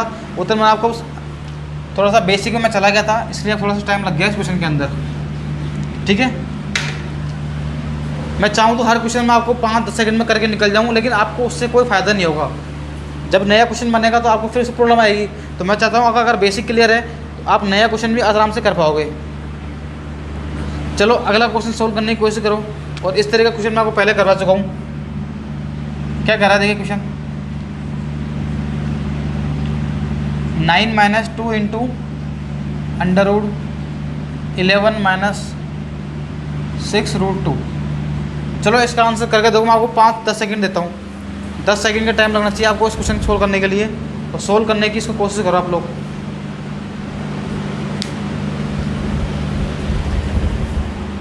चलो आपने सोल्व करने की कोशिश की होगी, अब मैं बताता हूँ इसका आंसर क्या होगा। देखिए क्या मैंने आपको पहले बता चुका हूँ कि a प्लस बी का होल स्क्वायर कितना होता है, क्या ये आपको बता चुका हूँ। a² प्लस का 2ab और प्लस का b²। और ध्यान रखना है, मैंने आपको एक चीज़ और बताई थी कि ये वाली जो टर्म होती है, ये होती है आपकी a और b। दो तो आपके फॉर्मूले में आता है, ये होती है कि पहली टर्म, ये होती है सेकंड टर्म। दो को आपको काउंट नहीं करना है, दो तो आपके फॉर्मूले में आना चाहिए, ठीक है ना। तो देखिए वैसे मैं बात करूँ, अगर मैं 6 √2 को तोड़ लूँ, 2 इंटू क्या लिख सकता हूँ मैं इसको, 3 इंटू √2।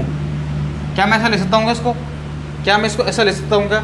अब मुझे आप लोग एक चीज़ चेक कर बताइए, इधर देखिए आप लोग, जैसे 2ab था तो क्या इसका मैंने स्क्वायर किया a² और इसका मैंने स्क्वायर किया b²। क्या इन दोनों का सम आपको फॉर्मूले में मिलता है क्या इन दोनों का सम आपको, इन दोनों के स्क्वायर का सम आपको क्यों मिलता है, फॉर्मूले में ही आना चाहिए, आपका यहाँ पर आना चाहिए। तो मैं भी चेक करता हूँ एक बार, क्या इनका स्क्वायर क्या यहाँ पर है क्या कुछ अपने पास। तो देखिए 3 का स्क्वायर 9 और 2 का √2 का स्क्वायर 2, तो 9 प्लस 2 कितना हो गया, 11 हो गए। तो क्या 11 अपने पास है क्या, अगर 11 है तो इसका मतलब है ये जो फॉर्मूला है वो किसका है, आपका 3 माइनस रूट टू का है। किसका है? 3 माइनस रूट टू का होल स्क्वायर है। ये जो आपकी वैल्यू है वो किसकी है? 3 माइनस रूट टू की वैल्यू है।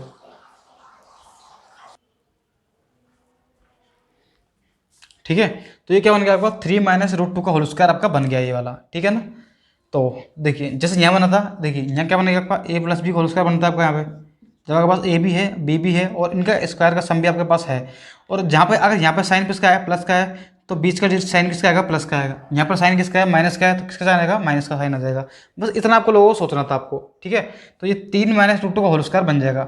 तो क्या मैं इसको ऐसे लिखता हूँ क्या? 9 माइनस टू इंटू, अब देखिए 3 माइनस रूट टू का होल स्क्वायर है, और बताइए इसको अगर मैं लिखूँगा 3 माइनस टू रूट टू का होल स्क्वायर अगर मैं लिखूँगा तो मुझे देखिए स्क्वायर से रूट कट जाएगा क्या? तो क्या बनेगा आपका? ये बनेगा 3 माइनस रूट टू बचेगा ओनली। आगे सोल्व करोगे तो 9 माइनस 2 3 6, ठीक है, और ये बनेगा प्लस का कितना देगा? 2 रूट टू, ये बनेगा आपका। यानी कि मैं क्या लिख सकता हूँ उसको? 3 प्लस 2 रूट टू। अब आपको वैसे वापस से वही सोल्व करना है, दो तो आपके फॉर्मूले में आते जाता है। अब देखिए इसको मैं लिख सकता हूँ रूट टू इंटू वन लिख सकता हूँ क्या? और इनका स्क्वायर का सम आपके पास है क्या? इसका स्क्वायर करोगे कितना आएगा? 2 आएगा। इसका करोगे तो 1 आएगा। क्या 2 प्लस 1 3 होता है क्या? तो आपके पास है, तो इसको मैं क्या लिख सकता हूँ? इसको मैं लिख सकता हूँ रूट टू प्लस वन का, क्योंकि बीच में साइन प्लस का है, इसका होल स्क्वायर। स्क्वायर से स्क्वायर कट जाएगा रूट आपका, तो आंसर आ जाएगा रूट टू प्लस वन। लेकिन आपको इसकी एग्जैक्ट वैल्यू पूछी है आपसे, इसकी जो है आपको वैल्यू पूछी है, उसने आगे सोल्व किया है, इसका वैल्यू को मान रखा है इसने, रूट टू का भी इसने मान रखा है। तो बताइए आंसर क्या आएगा? अब तो बता दोगे आप लोग। अब तो आपको पता होगा कि रूट टू का मान कितना होता है आपका? 1.414 आ रहा है क्या? तो इसमें रखो मान, आप कितना आएगा? 1.41 रख दो, प्लस वन रखोगे तो कितना आ जाएगा? 2.41 आ जाएगा। कौन सा ऑप्शन आ रहा है? तो आप देखोगे कि सी ऑप्शन आपका एकदम सही आंसर है। आसान सा क्वेश्चन था, कुछ भी नहीं करना आप लोगों को। आपको यहाँ चेक करना है कि ये 2a भी बन रहा है कि नहीं बन रहा। अगर 2a भी चेक करोगे तो दो तो आपको किस में आता है? फॉर्मूले में आता है। फिर जो बच रहा है उसको चेक करेंगे तो 3 इंटू रूट टू ले सकते हैं। अब देखिए इसका स्क्वायर और इसका स्क्वायर, इनका सम क्या आपके पास है क्या? तो 9 और 2 11, तो 11 आपके पास है। इसका मतलब है कि ये 3 माइनस रूट टू का होल स्क्वायर है। ये किसका स्क्वायर है? 3 माइनस रूट टू का होल स्क्वायर है। और स्क्वायर से आप लोग क्या कर दोगे? रूट हटा दोगे, तो क्या बनेगा? ये 9 minus two 3 minus root two. फिर वापस से सोल्व करोगे तो बनेगा 3 प्लस 2 रूट टू। अब वापस से चेक करो, दो तो आपका आता है फॉर्मूले के अंदर, बाकी बचे हुए को सोल्व करो तो रूट टू इंटू वन सकते हैं इसको। क्या रूट टू का स्क्वायर प्लस वन का स्क्वायर आपके पास है क्या? हाँ है, 3 है। तो ये फॉर्मूला किसका बन गया? रूट टू प्लस वन का होल स्क्वायर बन गया। स्क्वायर से रूट घट जाएगा, आंसर कितना आ जाएगा? Root two plus one. Root two की वैल्यू आपने रख दी है 1.41, और इसको एक को जोड़ देंगे तो कितना आ जाएगा? 2.41 आपका आंसर आ जाएगा।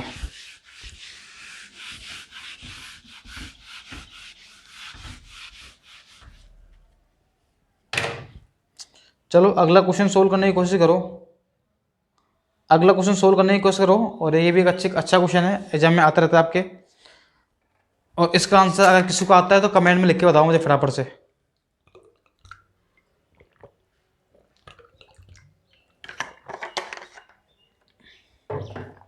करो सोल्व, देखिए क्या कर रहा है।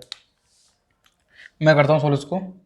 x4 plus x square y square plus y की पावर 4 बराबर दे रखा है आपको 133। अगर आपको ये वाला कॉन्सेप्ट पता है तो ये क्वेश्चन आपका 5 सेकंड का है, ज़्यादा टाइम का नहीं है। और नहीं पता तो सीख लो एक बार कि ऐसे क्वेश्चन सोल्व कैसे करते हैं। इसका मान दे रखा 7, और आपसे क्या बोला है? आपसे पूछा है कि एक्स वाई की वैल्यू क्या होगी। देखिए ऐसा क्वेश्चन जब भी आए तो आपको पहली बात तो पता होना चाहिए, क्या पता होना चाहिए? देखिए आप x4 plus x square plus y square plus y 4, इसका जो मान होता है वो होता है x square plus x y plus y square minus का एक्स वाई और प्लस का वाई स्क्वायर। आपको पावर को आधी कर देनी है, एक बार प्लस में एक बार माइनस में। प्लस माइनस किससे रखना है? सिर्फ और सिर्फ एक्स वाई को। ठीक है, बीच वाली संख्या एक्स वाई उसको आपको प्लस और माइनस में दो में चेंज कर देना है। आंसर आपका यही आएगा। आए कैसे? इसको आप लोग गुणा कर लेना, सोल्व करोगे तो यही बचेगा, कुछ ना कुछ कर जाएगा और आपका आंसर यही आएगा। क्या समझा रहा हूँ? अगर आपके पास दे दे एक्स की पावर 8 दे दे, आपको मान लो एक्स की पावर 8 दे दे, यहाँ पर दे दे एक्स की पावर 4 वाई की पावर 4 प्लस वाई की पावर 8, तो इसको कैसे सोल्व करेंगे? देखिए पावर को आधी कर देंगे, एक्स की पावर 4 माइनस प्लस लिखेंगे पहले तो, क्या आएगा एक्स स्क्वायर वाई स्क्वायर। ध्यान रखना है यहाँ पे जो पावर आएगी उसकी आधी पावर यहाँ पर आएगी, ठीक है ना। इसको सोल्व करना है तो एक्स की पावर 8 है, यहाँ लिखेंगे एक्स की पावर 4, और बीच में हमेशा क्या आएगी, पावर 4 रहनी चाहिए। जैसे 2 और 2 4 हो गई तो यहाँ भी 4 ही होनी चाहिए। अगर या फिर इसको क्या करो, इसको आधा कर दिया करो, ठीक है। तो ये कितना हो जाएगा वाई पावर 4, इसको लिख सकते हैं अपन एक्स की power 4 minus x square y square plus y power 4। और देख लीजिए, आप 16 लिख लो तो आधी कर देना आपको। एक चीज़ आप उदाहरण रख लो, आपको दे दे x square plus x y plus y square, इसको कैसे लिखेंगे, तो देखिए इसको मैं कैसे लिखूँगा, एक्स, इसका आधी पावर लिखनी है आपको, ठीक है। अब इसकी भी आधी पावर लिखनी है आपको, एक्स वाई की आधी पावर कितनी होती है, तो आप बोलोगे कि root x y, root x root y, ठीक है। इसको आप ऐसे लिख सकते हो क्या, रूट एक्स वाई, और प्लस का कितना आ जाएगा वाई, वही एक बार प्लस में एक बार माइनस में।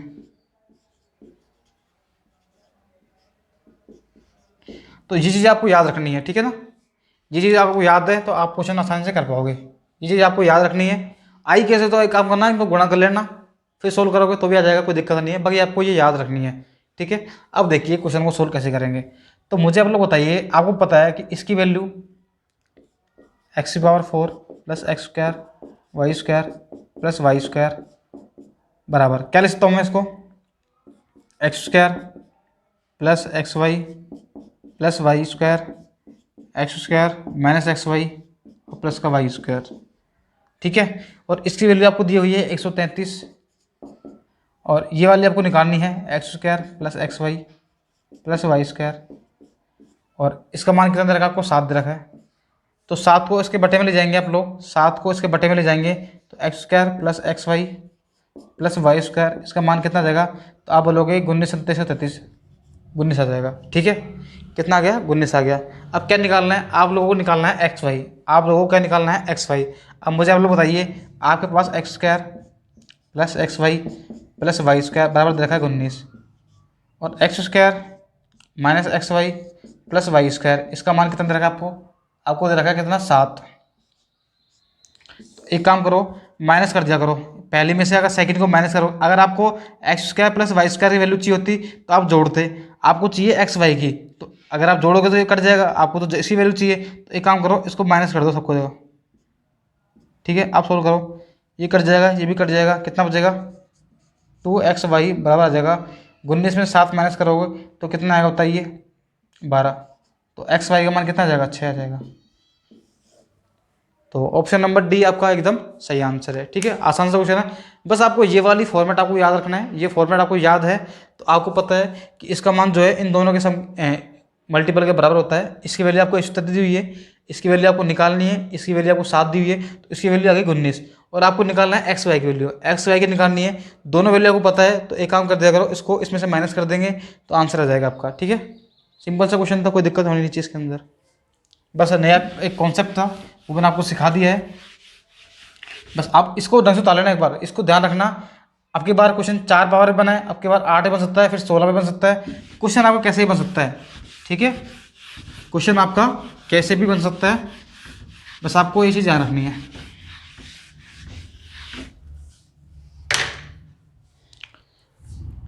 चलो अगला क्वेश्चन सोल्व करने की कोशिश करो, क्या कह रहा है।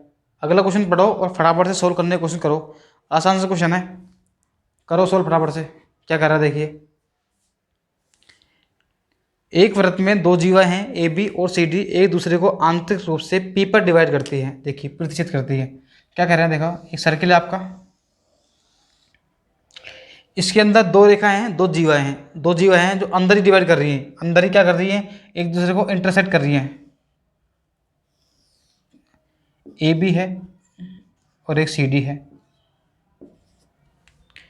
और ये पी पर क्या कर रही हैं, आप एक दूसरे को बाइसेक्ट कर रही हैं। क्या करें आगे, यदि ए पी का मान 3.5 है, ए पी का मान जो है वो 3.5 है, पी सी का मान 5 है, पी सी का मान कितना है, 5 है, डी पी का मान 7 है, डी पी कितना है, डी पी 7 है, और आपको निकालना है बी पी, बी पी को एक्स मान लो। देखिए ये तो सिंपल सा क्वेश्चन है, आपको पता होना चाहिए कि A P into P B बराबर होता है C P into D P.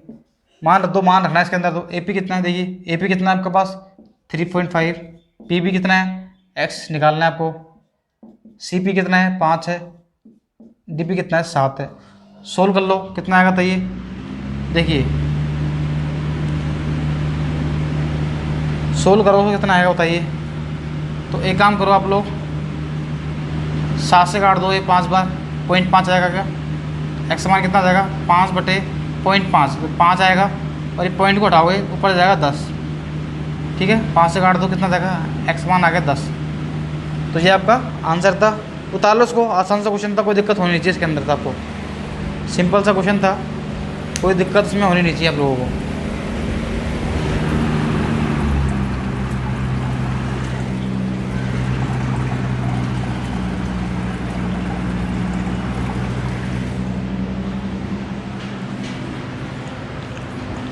आपने उतार लिया होगा क्वेश्चन को।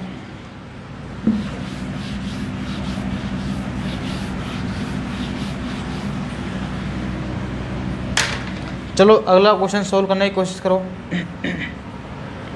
और ऐसा क्वेश्चन मैं आपको करवा चुका हूँ, लेकिन ये थोड़ा सा फिर भी नया क्वेश्चन मान सकते हैं आप लोग इसको। मैंने आपको एक डिस्काउंट वाला बताया था, इसमें आपको दोनों डिस्काउंट पूछे आपसे। देखिए क्या करा है, एक वॉशिंग मशीन है आपका, उसका जो मार्केट प्राइस है वो दे रखा है आपको 7200 रुपये। एक मशीन है, उसका जो मार्केट प्राइस है वो दे रखा है आपको 7200 रुपये दे रखा है। और क्या कर रहा है, 2 डिस्काउंट देता है आपके, 2 डिस्काउंट है आपके, X%, दूसरा है X%।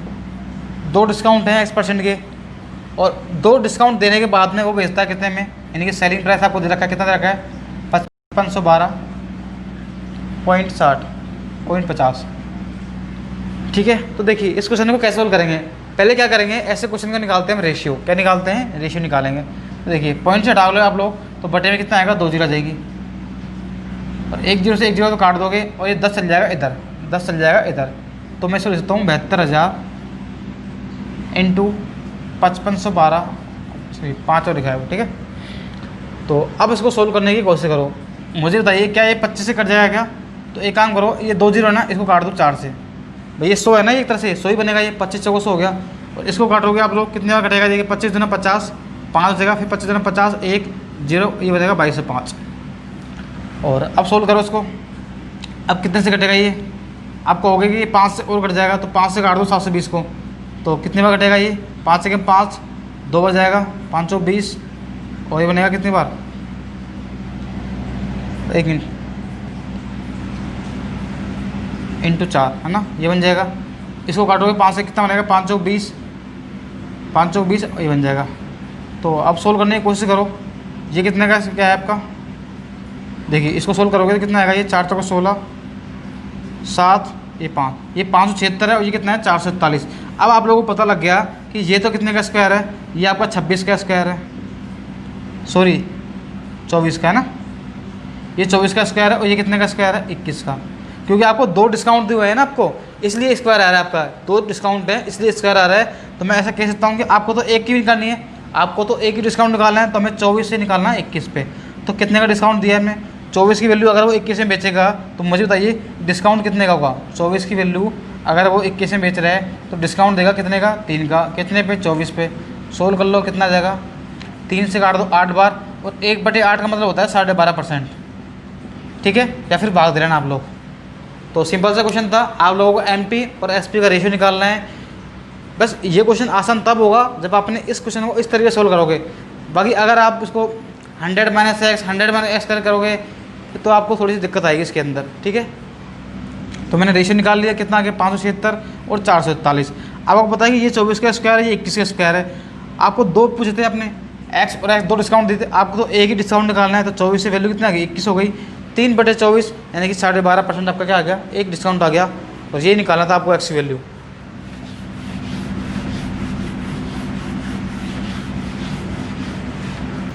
तो अगला क्वेश्चन जो है आपकी स्क्रीन पर आ गया होगा, आप लोग उसको पढ़ सकते हो।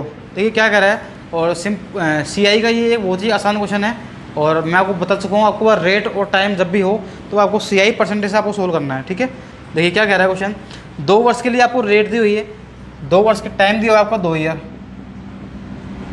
2 ईयर आपको टाइम दिया हुआ है, रेट आपको दी हुई है कितनी 10%। और क्या कर रहा है, आपको CI दिया हुआ है, चक्रवृद्धि ब्याज आपको दिया हुआ है, CI आपको दिया हुआ है कितना 1522.50। आपको मूल धनराशि निकालनी है, यानी कि आपको P निकालना है, प्रिंसिपल। सिंपल सा क्वेश्चन है यार, ऐसा क्वेश्चन मैं आपको बहुत बार करा चुका हूँ। तो आप क्या करोगे, सबसे पहले निकालो आप लोग CI परसेंटेज। 2 साल का है तो कितना होता है, 21 होता है। A+B/100 निकाल लेना आप लोग, 10+10। बाकी आपको ये चीज़ याद होनी चाहिए।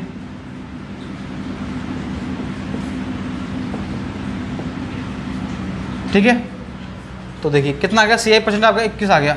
अब मुझे बताइए 1522.50 ये जो वैल्यू है वो कितने की है, 21 की है, क्योंकि ये भी CI है और ये भी CI परसेंटेज है। आपको क्या निकालना है, आपको निकालना है प्रिंसिपल, और प्रिंसिपल निकालना है तो क्या करेंगे, 100 से गुणा कर देंगे, और 100 से गुणा करेंगे। अब आगे दिक्कत कैलकुलेशन की। अब कुछ स्टूडेंट यहाँ फंस जाएंगे कि कैलकुलेशन कैसे करें, तो आपको पूरी कैलकुलेशन नहीं करनी है, मैं आपको 10 बार समझा चुका हूँ।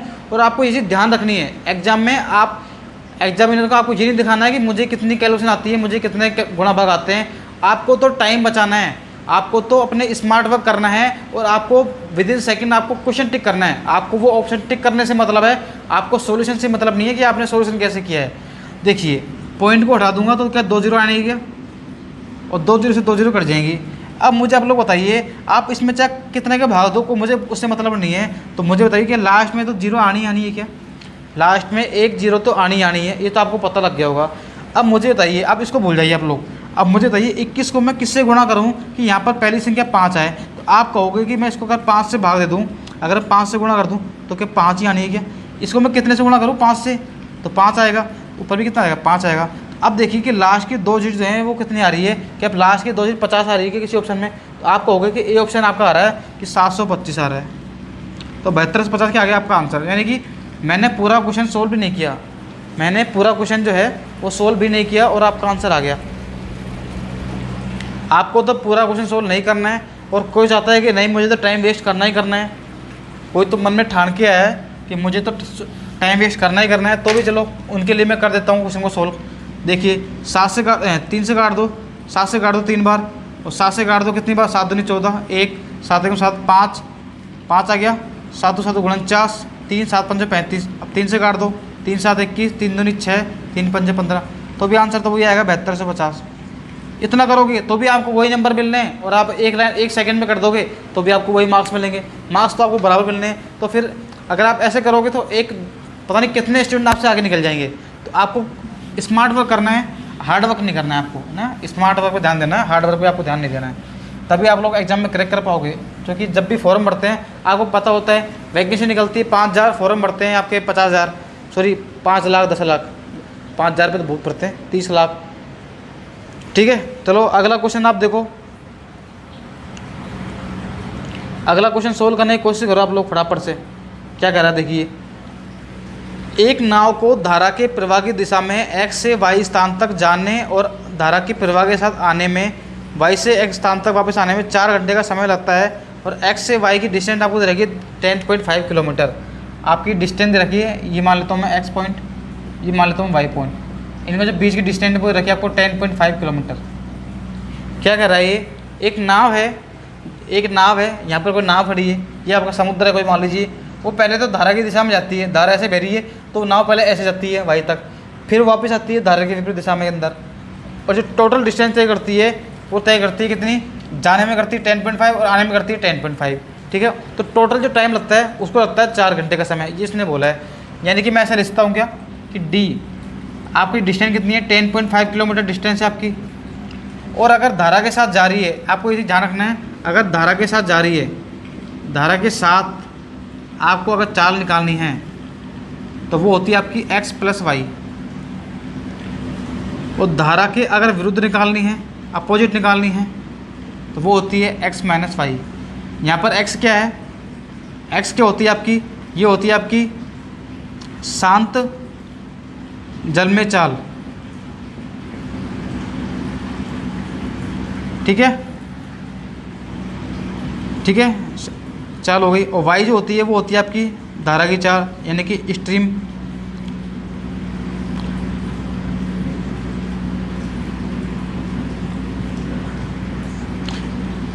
ठीक है, स्ट्रीम की जो स्पीड होगी वो होगी आपकी, और ये क्या होगी आपकी शांत जल में चाल हो गई। ठीक है, तो देखिए अगर वो 10.5 किलोमीटर जाता है धारा की दिशा में, तो धारा की दिशा में जाएगा तो कैसे जाएगा, x + y जाएगा।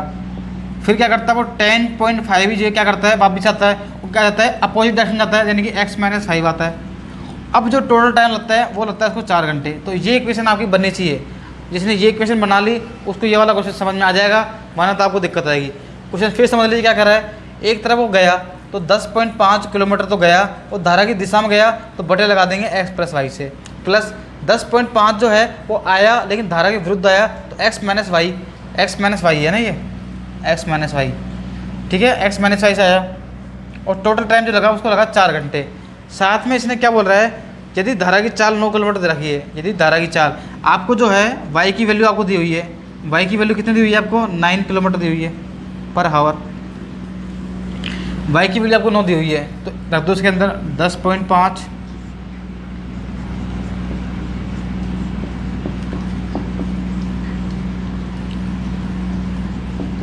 अब देखिए वापस से ये कैलकुलेशन आ गई। अब कुछ स्टूडेंट इसको फिर सोल्व करेंगे, इसको x - 9 से यहाँ गुणा करेंगे, फिर यहाँ से गुणा करेंगे, फिर यहाँ से x² बनेगा, आपकी क्वाड्रेटिक इक्वेशन बनेगी, जी का समीकरण बनेगा। फिर आप सीधी द्विचारी लगाओगे या फिर आपको वैल्यू सोचोगे कि जोड़ने पे इतना है गुणा करने पे इतना है, फिर आप सोल्व करोगे तो आपको तो मेरे को लग रहा है कि 3, 4, 5, 6 मिनट तो आपको इसको सोल्व करने में लग जाएगी। फिर तो इससे अच्छा है कि आप इस क्वेश्चन को छोड़ दो ताकि आप अगले 5-6 क्वेश्चन कर पाओ। तो इस क्वेश्चन को सोल्व कैसे करना है, आपको स्मार्ट वर्क करना है, हार्ड वर्क नहीं करना है, मैं आपको बता चुका हूँ। तो देखिए आपके ऑप्शन जो रखे हैं, मैं आपको ऑप्शन लिख देता हूँ यहाँ पर। आपके जो ऑप्शन दिए हुए हैं वो दे रखा है 10 सही 1/2, बी ऑप्शन दिया हुआ है 15, सी ऑप्शन दिया हुआ है कितना 12, और डी ऑप्शन दिया हुआ है 12 सही 1/2। तो एक काम करना, सबसे पहले ना आप लोग सबसे पहले ऑप्शन चेक करो कौन से 12 और 15 जो आपके पूरे आंसर हैं, यानी कि आपके जो फ्रैक्शन वाले हैं इनको छोड़ दिया करो आप लोग, इनको सबसे लास्ट में चेक किया करो। फ्रैक्शन वाले जो है इनको सबसे लास्ट में चेक करो। मैं नहीं कह रहा कि चेक नहीं करना है, लेकिन सबसे पहले इनको चेक करना है आप लोगों को। तो हम क्या एक बार हम 15 रख के चेक करते हैं। तो मैंने 15 रख के चेक किया तो मुझे बताइए 15 और 9 कितना होता है 24। तो 24 का भाग इसमें जा रहा है क्या, 24 का भाग आप बोलोगे नहीं जाएगा। वैसे यहाँ रख के देख लो आप लोग, 15 में से 9 गया तो 6 बचेगा, तो 6 कम 6 तो ये भी नहीं जा रहा। तो मतलब यहाँ कुछ ना कुछ गड़बड़ है, तो इसमें पूरा भाग नहीं जा रहा। तो एक काम करो आप 12 रख के देख लो एक बार, और आप 12 रख के देखोगे तो मुझे बताइए कि 10.5 बटे कर हो गए 12, तो 12 और 9 कितने हो गए 21 हो गए, प्लस 10.5 और 12 में से 9 गए तो कितने बचेंगे बताइए, 12 में से 9 गए तो 3 बचेंगे क्या। तो मुझे बताइए क्या 21 पंजे 5 ही होता है क्या, तो ये तो कितना आ गया 0.5 आ गया। 3 से काटोगे कितने 3 3 9 और 3 पंजे 15, क्या दोनों का सम 4 ही आ रहा है क्या, और दोनों का सम 4 है और वो 4 ही हमारा आ रहा था। तो इसका मतलब हम कह सकते हैं कि x का मान जो है, x का मान कितना है आपका 12 है। तो ऑप्शन नंबर क्या आ गया सी आ गया। तो आपको ऑप्शन भी भाई आपको जो एग्जाम में ऑप्शन दिए हुए हैं तो ऑप्शन का आप यूज़ लो ना, वो आपको देखने के लिए थोड़ी दिए हैं। ठीक है, ऑप्शन का आपको यूज़ लेना है। इतना सोल्व करने के बाद आप लोगों को ऑप्शन चेक करना है इसके अंदर। ठीक है, आई होप आपको समझ में आया होगा, और एग्जाम में क्वेश्चन कैसे करने हैं, कैसे आपको अप्रोच लगानी है वो मैंने आपको समझाई है।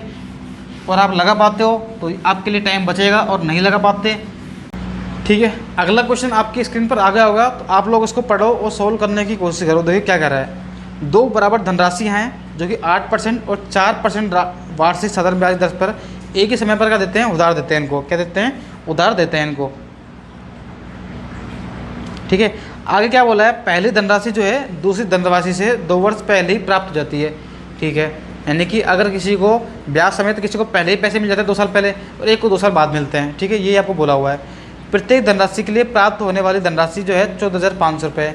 दोनों को जो है ब्याज मिला के जो अमाउंट मिल रहा है वो दोनों को सेम मिल रहा है लास्ट के अंदर।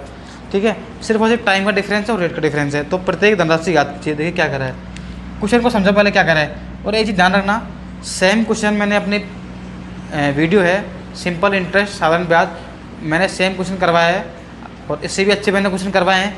अगर आपने वो वीडियो नहीं देखी है तो एक बार जाकर देखना है एक बार, और उसका लिंक मैं आपको डिस्क्रिप्शन में डाल दिया मैंने डिस्क्रिप्शन के अंदर, तो आप लोग देखना है एक बार। ठीक है, तो देखिए क्या कह रहा है क्वेश्चन में, आप लोगों को आपसे बोला है कि 2 धनराशि हैं पी और पी, सेम धनराशि है, रेट आपको दी हुई है 8%। यहाँ पे धनराशि कितनी है पी है, रेट दे रखी 4%। अब क्या करें, टाइम की अगर बात करें, टाइम क्या कर रहा है कि पहली धनराशि जो है दूसरी धनराशि से 2 वर्ष पहले ही प्राप्त हो जाती है।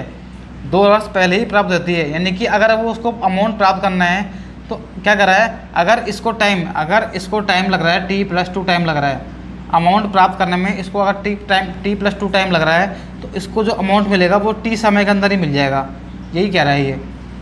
और अमाउंट दोनों का बराबर है, ये आपसे क्वेश्चन में दिया हुआ है। तो अमाउंट बराबर दे रखा है आपको, अमाउंट कितना दे रखा है आपको, जो अमाउंट वैल्यू दे रखी है वो दे रखी है 14,500 रुपये दे रखी है, जो कि दोनों के अंदर क्या है, सेम है। ठीक है, तो मुझे आप लोग बताइए पहले तो SI का फॉर्मूला क्या होता है, PRT/100। अगर आपको अमाउंट निकालना है तो इसमें क्या कर देते हैं हम लोग, प्रिंसिपल ऐड कर देते हैं, तो PRT/100 कर देंगे तो क्या फॉर्मूला जाएगा, P कॉमन ले लेंगे तो 1+RT/100 आ जाएगा क्या।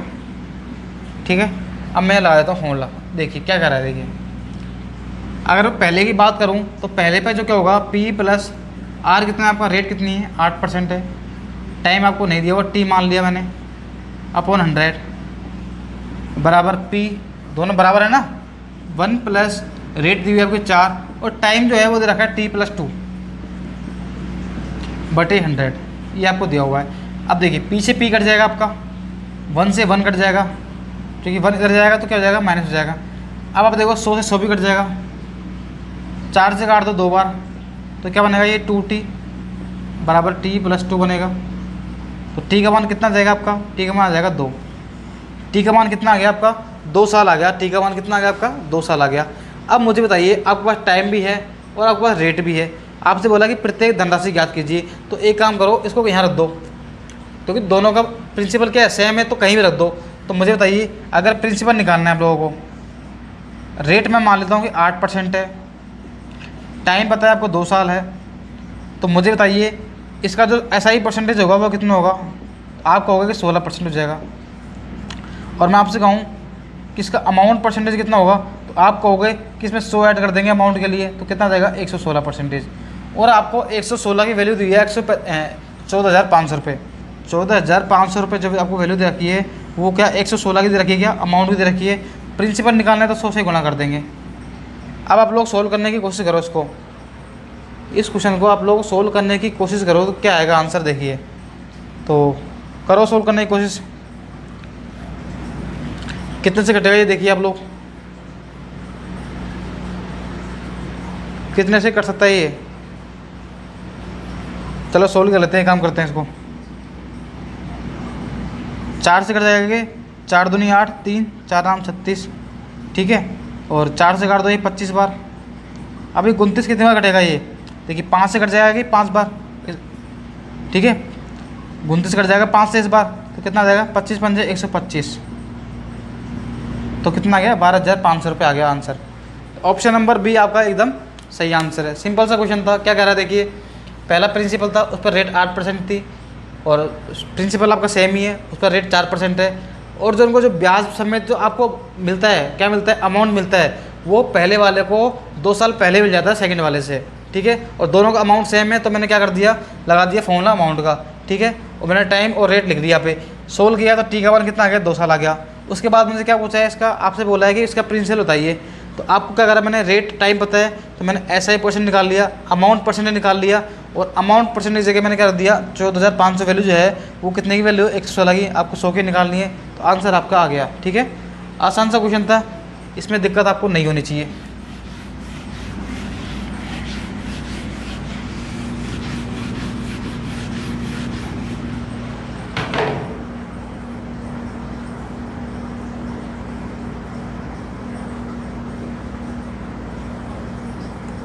चलो अगला क्वेश्चन सोल्व करने की कोशिश करो, और एक आसान सा क्वेश्चन है, रेशियो का ये क्वेश्चन है, और एक आसान सा क्वेश्चन है, आपकी स्क्रीन पर आ गया होगा, और आप लोग उसको सोल्व करने की कोशिश करो फटाफट से, और कमेंट में इसका आंसर दो। वीडियो को पॉज करके एक बार सोल्व करने की कोशिश क्या करो उसको आप लोग। तो देखिए क्या कर रहा है क्वेश्चन, आपका जो प्रिंसिपल है, यानी कि आपको धन दे रखा है, आपको जो पी दे रखा है वो दे रखा है 12,000 रुपये, ठीक है। अब क्या कर रहा है, इसको आपको ABCD में बांटना है, और क्या कर रहा है, A और B का जो अनुपात है वो दे रखा है कितना 8:9, B/C जो है वो कितना दे रखा है आपको, वो दे रखा है कितना 2:3, और C/D दे रखा है आपको, C/D दे रखा है 9:13, ठीक है। तो पहले तो उनका रेशियो निकालेंगे, उसके बाद ही हम इसको सोल्व कर पाएंगे। तो रेशियो कैसे निकालेंगे, देखिए रेशियो कैसे निकाल पाएंगे वो देखो एक बार, एक मिनट।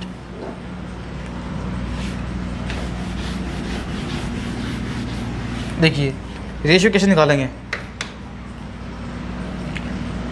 मैं क्या लिखता हूँ यहाँ पे, देखिए A अनुपात B, ठीक है, कितना रखा है 8:9। फिर BC निकालना है तो क्या लिखूँगा, यहाँ से स्टार्ट करूँगा 2:3। फिर CD निकालना है तो क्या आएगा 9:13। तो इस तरीके से आपका A अनुपात B अनुपात C अनुपात D आ जाएगा, ठीक है। तो एक क्या करें, देखो सोल्व करने का तरीका क्या है, आपको यहाँ 9 दिख रहा है क्या, तो एक काम करो, उसको जहाँ जहाँ बच रहा है वहाँ 9 लिख दो आप इससे। अब मुझे बताइए ये 2:3 है, अगर आपको इसके आगे लिखना है तो क्या लिखेंगे, जो आपकी पिछली वैल्यू वो लिख देंगे 2, और अगली वैल्यू लिखनी है तो क्या कर देंगे 3 से आगे लिख देंगे, ठीक है। वैसे अगर मैं आगे लिखूँगा तो बताइए क्या आएगा, 9 है तो 9 लिख देंगे यहाँ पर, 9:9, ठीक है। अब एक काम करो ना, गुणा कर लो। अभी मैं गुणा करोगे कितना आएगा, देखिए 8 दूनी 16, 16 × 9 लिख दो, पूरा 16 मत करो, गुणा करो तो बाद में काट देंगे। 9 दूनी 18 × 9 लिख दो,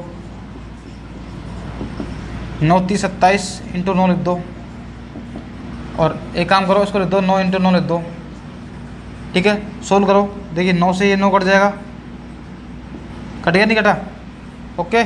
और कुछ कट रहेगा नहीं कटेगा, तो अनुपात कितना आ गया 16:18:27:9 आ गया। अभी देखिए इसी क्वेश्चन का रेशियो आप कैसे निकाल सकते हो सेकंड तरीके से। आपको जल्दी कैसे निकालना है, आपको दिया हुआ है कि A B का रेशियो देखे, आपको A B C और D का रेशियो निकालना है। A और B कितने दे रखा है 8:9 दे रखा है, B और C दे रखा है 2:3 दे रखा है, और C और D दे रखा है 9:13। तो देखिए कैसे सोल्व करना है आप लोगों को, तो मुझे बताइए आप लोग, A और B दे रखा है आप लोगों को, A और B दे रखा है, तो एक काम करो 8 दूनी 16 नंबर कितना आ गया 144, 8 दूनी 16 × 9 लिख दो, यानी 144 आ गया। गुणा कैसे करना है, 8 दूनी 16 दूनी नंबर 144। अब ये खत्म हो गया, अब कैसे करेंगे, 9 दूनी 18, 18 नंबर कितना आ गया 162, 18 × 9 लिख दो, पूरे मत करो, एक काम करो, है ना। और इसको भी एक काम करो 16 × 9 लिख दो, ताकि काट लेंगे आराम से। अब देखिए अब ये 2 का काम खत्म हो गया आपका, 2 का काम खत्म हो गया। अब ये काम करो 9 × 27 × 9 कर लो। फिर ये काम करो, अब देखो क्या लिखेंगे आप इसको, 9 × 27, 27 × क्या लिखेंगे 13 लिखेंगे इसको, ठीक है। क्या लिखेंगे 27 × 13 लिख देंगे।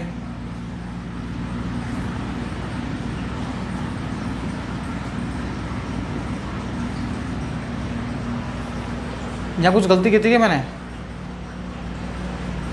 ये काम करो, उसका 9:13 था ना, ये 9:13 था, तो यहाँ पे कितना आएगा 13 आएगा ये, तो ये बनेगा 9 × 27 बनेगा ये आपका, ये है ना, ये बनेगा 9 × 27, ये 39 × कितना बनेगा 9 बनेगा, तो 9 से 9 कट गया था आपका, तो ये कितना आएगा 39 आएगा यहाँ पे, है ना। सही कर लेना इसको आप लोग। तो ऐसे देखो यहाँ पे आ गया। अब देखो सोल्व करने की कोशिश करो, देखो कितना 9 से 9 कट जाएगा क्या, ये 3 बार, तो रेशियो कितना आ गया 16:18:27:49 देखिए मैंने क्या किया, पहले वाले की मैं बात करूं तो मैंने पहले वाले क्या किया, मैंने आपको 8:9 दे रखा था, आपको 8:9 दे रखा था, तो बाद की संख्या खाली बच रही थी, तो मैंने क्या करा, जो भी इससे पहले है उसी को रिपीट कर देना है। वैसे ही आपको देखा होगा आपने कि आपको B और C दे रखा था, आपको B और C दे रखा था, तो अगर आपको आगे लिखना है तो पिछले वाली संख्या कितनी है 2 थी वो लिख ली, वैसे ही आपको इससे आगे लिखना है तो इससे पिछले वाली संख्या कितनी थी, ऐसे मैंने इसको लिख दिया, ठीक है। तो फिर मैंने क्या कर दिया, तीनों गुणा कर दिया, और गुणा ऐसे नहीं करना है कि 8 9 16 144, आपको टुकड़ों में करना है क्योंकि रेशियो वाले कट जाएंगे। और इसमें मैंने क्या किया है, देखिए मैंने क्या किया, 8 दूनी 16 नंबर कितना आ गया 144, इसको यहाँ लिख लिया। फिर 9 दूनी 18, ठीक है, 18 नंबर यहाँ लिख लिया मैंने। फिर 9 3 27, 27 में मैंने किया 9 से गुणा, ये आ गया। 9 3 27 × 13 किया, ये आ गया, और रेशियो आ गया आपके पास, ठीक है। तो इस तरीके से आपको क्या निकालना है, रेशियो निकालना है। तो रेशियो आपके पास आ चुका है। आप क्वेश्चन में क्या कर रहे हैं वैसे सोल्व कर लेंगे। क्वेश्चन क्या कर रहा है, बी और डी को प्राप्त होने वाले हिस्से में अंतर बताइए। तो मुझे बताइए बी और डी का जो अंतर है वो कितना है, ये ए है, ये बी है, सी है, डी है। तो बी और डी, ये बी है और ये क्या है, डी है। इनका जो अंतर है वो कितना है बताइए, क्या 21 है क्या अंतर, इनका अंतर कितना है, 21 की वैल्यू आप लोगों को निकालनी है। तो मुझे बताइए आपको जो अमाउंट दे रखा है 12,000 रुपये, 12,000 रुपये जो अमाउंट दे रखा है वो कितने की वैल्यू, इनका सम के बराबर होगी क्या, जोड़ लो इनको, जोड़ोगे तो कितना आएगा, देखिए 9 और 7 16 और 8 24 और 6 कितना आ गया 30, यानी कि 0 आ गया, 3 बचेगा, 3 और 3 6 और 2 8 और 1 9 और 1 10 आ गया।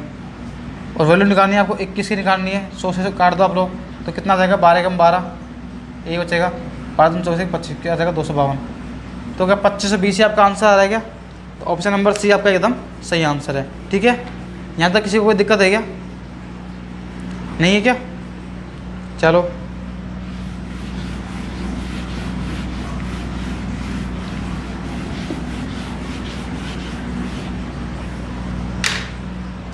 चलो आज की वीडियो का लास्ट क्वेश्चन है और इसको सोल्व करने की कोशिश करो। और एक अच्छा क्वेश्चन भी कह सकते हैं इसको, मेंस्ट्रुएशन का क्वेश्चन है ये वाला। पढ़िए क्या कह रहा है, एक बेलन की ऊंचाई जो है उसके व्यास की क्या है, 2/3 है। क्या कह रहा है देखिए, एक बेलन की ऊंचाई हाइट जो है वो जो है उसके व्यास यानी कि डायमीटर उसकी 2/3 है। तो मैं ऐसा लिख सकता हूँ कि H अनुपात जो D होगा हाइट का और डायमीटर का जो रेशियो होगा क्या वो कितना होगा। तो मतलब जाइए D इधर जाएगा, कितना बचेगा, 2:3 ही आएगा क्या। तो आपको डायमीटर आपको किसकी जरूरत पड़ेगी, आपको रेडियस की जरूरत पड़ेगी क्या? आपको अगर रेडियस की जरूरत पड़ेगी तो एक काम क्या करो, इसको अनुपात को 2 से गुणा कर दो तो कितना जाएगा, 4 × 6 जाएगा। तो मैं कह सकता हूँ अब देखिए आपको, तो H और D हाइट और डायमीटर का रेशियो आ गया 4:6। तो मुझे बताइए अगर मैं हाइट को 4x मान लेता हूँ, डायमीटर 6x मान लेता हूँ, तो क्या रेडियस आपकी 3x ही होनी है क्या? रेडियस आपकी कितनी हो गई, 3x हो गई। ठीक है, अब क्या कह रहा है देखिए, एक गोले के आयतन के बराबर है। क्या कह रहा है, इसका जो आयतन है, बेलन का जो आयतन है वो गोले के आयतन के बराबर है। तो बेलन का आयतन कितना होगा बताइए, पाई r²। तो r² कितना होगा बताइए, 9x² हो जाएगा क्या, इंटू H। पाई r² फॉर्मूला होता है आपका, H कितना दे रखा है आपको, 4x। और इसका जो आयतन है वो किसके आयतन के बराबर है, गोले के आयतन के। तो गोले का आयतन कितना होता है, 4/3 पाई r³ r कितना है, 3x। तो 3x का क्यूब करोगे तो कितना आएगा, 3x × 3x × 3x ये आएगा। देखिए ये कह रहा है आपसे, तो एक मिनट आपको इसकी रेडियस नहीं दे रखी ना आपको, तो ये क्या कर देंगे, इसको आपको गोले की रेडियस निकालनी है आपको।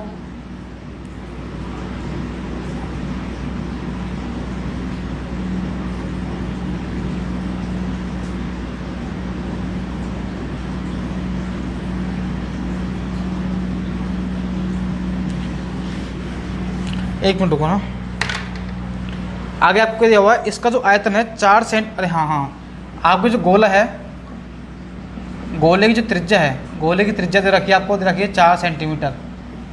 ठीक है, तो 4/3 पाई r जगह कितनी, 4। तो 4 × 4 × क्या कर देंगे, 4 कर देंगे। अब इसको आप लोग सोल्व कर लेंगे। ठीक है, वो वैल्यू मैंने देखी नहीं थी तो मुझे पता नहीं लगा इसका। ठीक है, अब उसको सोल्व करने की कोशिश करो आप लोग। अब आप लोग सोल्व करोगे तो देखिए 4 से तो कट जाएगा, 4 बार ये आपका कट जाएगा, नहीं कटेगा। ठीक है, तो पाई से पाई भी कट जाएगा आपका। तो यहाँ से जो x³ की वैल्यू आएगी वो कितनी आएगी, देखिए 4 का क्यूब 64 कितना आ जाएगा, 27। और देखिए x की वैल्यू निकालनी है तो कितने का क्यूब है, 4 का, और ये कितने का, 3 का। तो x की वैल्यू कितनी आ गई, 4/3 आ गई। x की वैल्यू कितनी आ गई, 4/3 आपके पास आ चुकी है। तो अब देखिए, अब आपसे बोला है कि अब मुझे बताइए हाइट कितनी होगी आपकी, तो हाइट हो जाएगी कितनी, 4x। तो और x की वैल्यू कितनी है आपकी, 4/3 यानी कि 16/3 आ गई। ऐसे आपको रेडियस निकालनी है तो रेडियस कितनी है आपकी, 3x है। तो x की वैल्यू कितनी है, 4/3। 3 से 3 कट जाएगा तो कितनी आ गई, 4। अब आपसे पूछा क्या है, बेलन का पूछा है वक्र पृष्ठ। तो बेलन का वक्र पृष्ठ होता है, बेलन का जो वक्र पृष्ठ होता है वो कितना होता है, 2πRh। भाई बेलन का वक्र पृष्ठ यानी क्या पूछा है आपसे, कर्व्ड सरफेस एरिया पूछा है क्या, कर्व्ड सरफेस एरिया CS से पूछा है। ठीक है, कितना होता है, 2πRh मान रख दो यहाँ पे, 2 × पाई में निकालना है तो पाई का मान आपको रखना नहीं मान। r की वैल्यू कितनी है, 4 है, और s की वैल्यू कितनी है, 16/3 है। सोल्व कर लो, कितना आएगा, 64 दूना 128/3 पाई। क्या यही आंसर आ रहा है क्या? तो ऑप्शन नंबर आपका कौन सा है, सी है क्या। देखो ऑप्शन नंबर सी आपका एकदम सही आंसर है। देखिए मैंने क्या किया है, क्वेश्चन क्या कह रहा है, आपकी जो हाइट दी है वो डायमीटर के 2/3 दे रखी है आपको। ठीक है, तो मैंने हाइट का और डायमीटर का रेशियो कितना है, 2/3 आ गया। लेकिन आपको रेडियस भी निकालनी पड़ेगी। अगर आप रेडियस निकालोगे तो 3 का आधा करोगे तो कितना आएगा, 1.5। तो एक काम कर लो, आप इसको रेशियो को डबल कर लिया करो तो कितना आ जाएगा, 4x और ये 6x हो गया। तो मुझे बताइए अब क्या रेडियस आपकी 3x आ गई क्या, आपको फ्रैक्शन में आपको काम नहीं करना पड़ेगा, इसलिए अब रेडियस आ गई 3x। आपसे बोला है कि बेलन का जो आयतन है वो 4 सेंटीमीटर त्रिज्या वाले एक गोले का आयतन के बराबर है। तो मैंने क्या कर दिया, पाई आर स्क्वायर, आर की वैल्यू रख दी और हाइट की वैल्यू रख दी 9x स्क्वायर और 4x, और इसकी मैंने रख दिया फॉर्मूला के अंदर वैल्यू। तो x की वैल्यू कितनी आ गई आपकी 4/3। सोल्व कर लोगे आप लोग, x की वैल्यू आ गई 4/3, तो आपकी हाइट आ गई और रेडियस आ गई। उसके बाद पूछा है आपसे कर्व सरफेस एरिया, यानी कि आपका वक्र पृष्ठ बोल रहा है किसका, बेलन का। तो 2πr/h वैल्यू रखोगे तो कितना आ जाएगा 128/3। तो आसान सा क्वेश्चन था, इसमें आपको प्रॉब्लम होनी नहीं चाहिए। तो आई होप जितना मैंने आपको पढ़ाया है आपको प्रॉपर समझ में आया होगा, और आपको रिवीजन तो आपको साथ में करते रहना है। और प्लीज़ इस वीडियो को शेयर और लाइक तो आप कर दिया करो, मुझे बार बार बोलने की जरूरत नहीं पड़नी चाहिए। अपने दोस्तों के साथ में, अपने फ्रेंड के साथ में, या जो भी आपके सगे संबंधी हैं, रिलेटिव आपके हैं जो कि तैयारी कर रहे हैं एसएससी की, रेलवे की, बैंक की, तो उनके साथ शेयर कर दिया करो आप लोग, ठीक है। तो चलो मिलते हैं अगली क्लास के अंदर। और हाँ, एक क्वेश्चन मैं आपको दे रहा हूँ सोल्व करने के लिए। एक क्वेश्चन आपको मैंने स्क्रीन में आ गया होगा आपके, तो इसको आप लोग आपको सोल्व करना है और कमेंट में मुझे इसका आंसर बताना है। कमेंट में मुझे इसका आंसर बताना है, जो भी आंसर सही देगा अगली वीडियो के अंदर मैं बताऊंगा भाई किसने इसको सही किया था, ठीक है। तो सोल्व करने की कोशिश करना, ठीक है। मिलते हैं अगली वीडियो के अंदर। Okay, thanks for watching.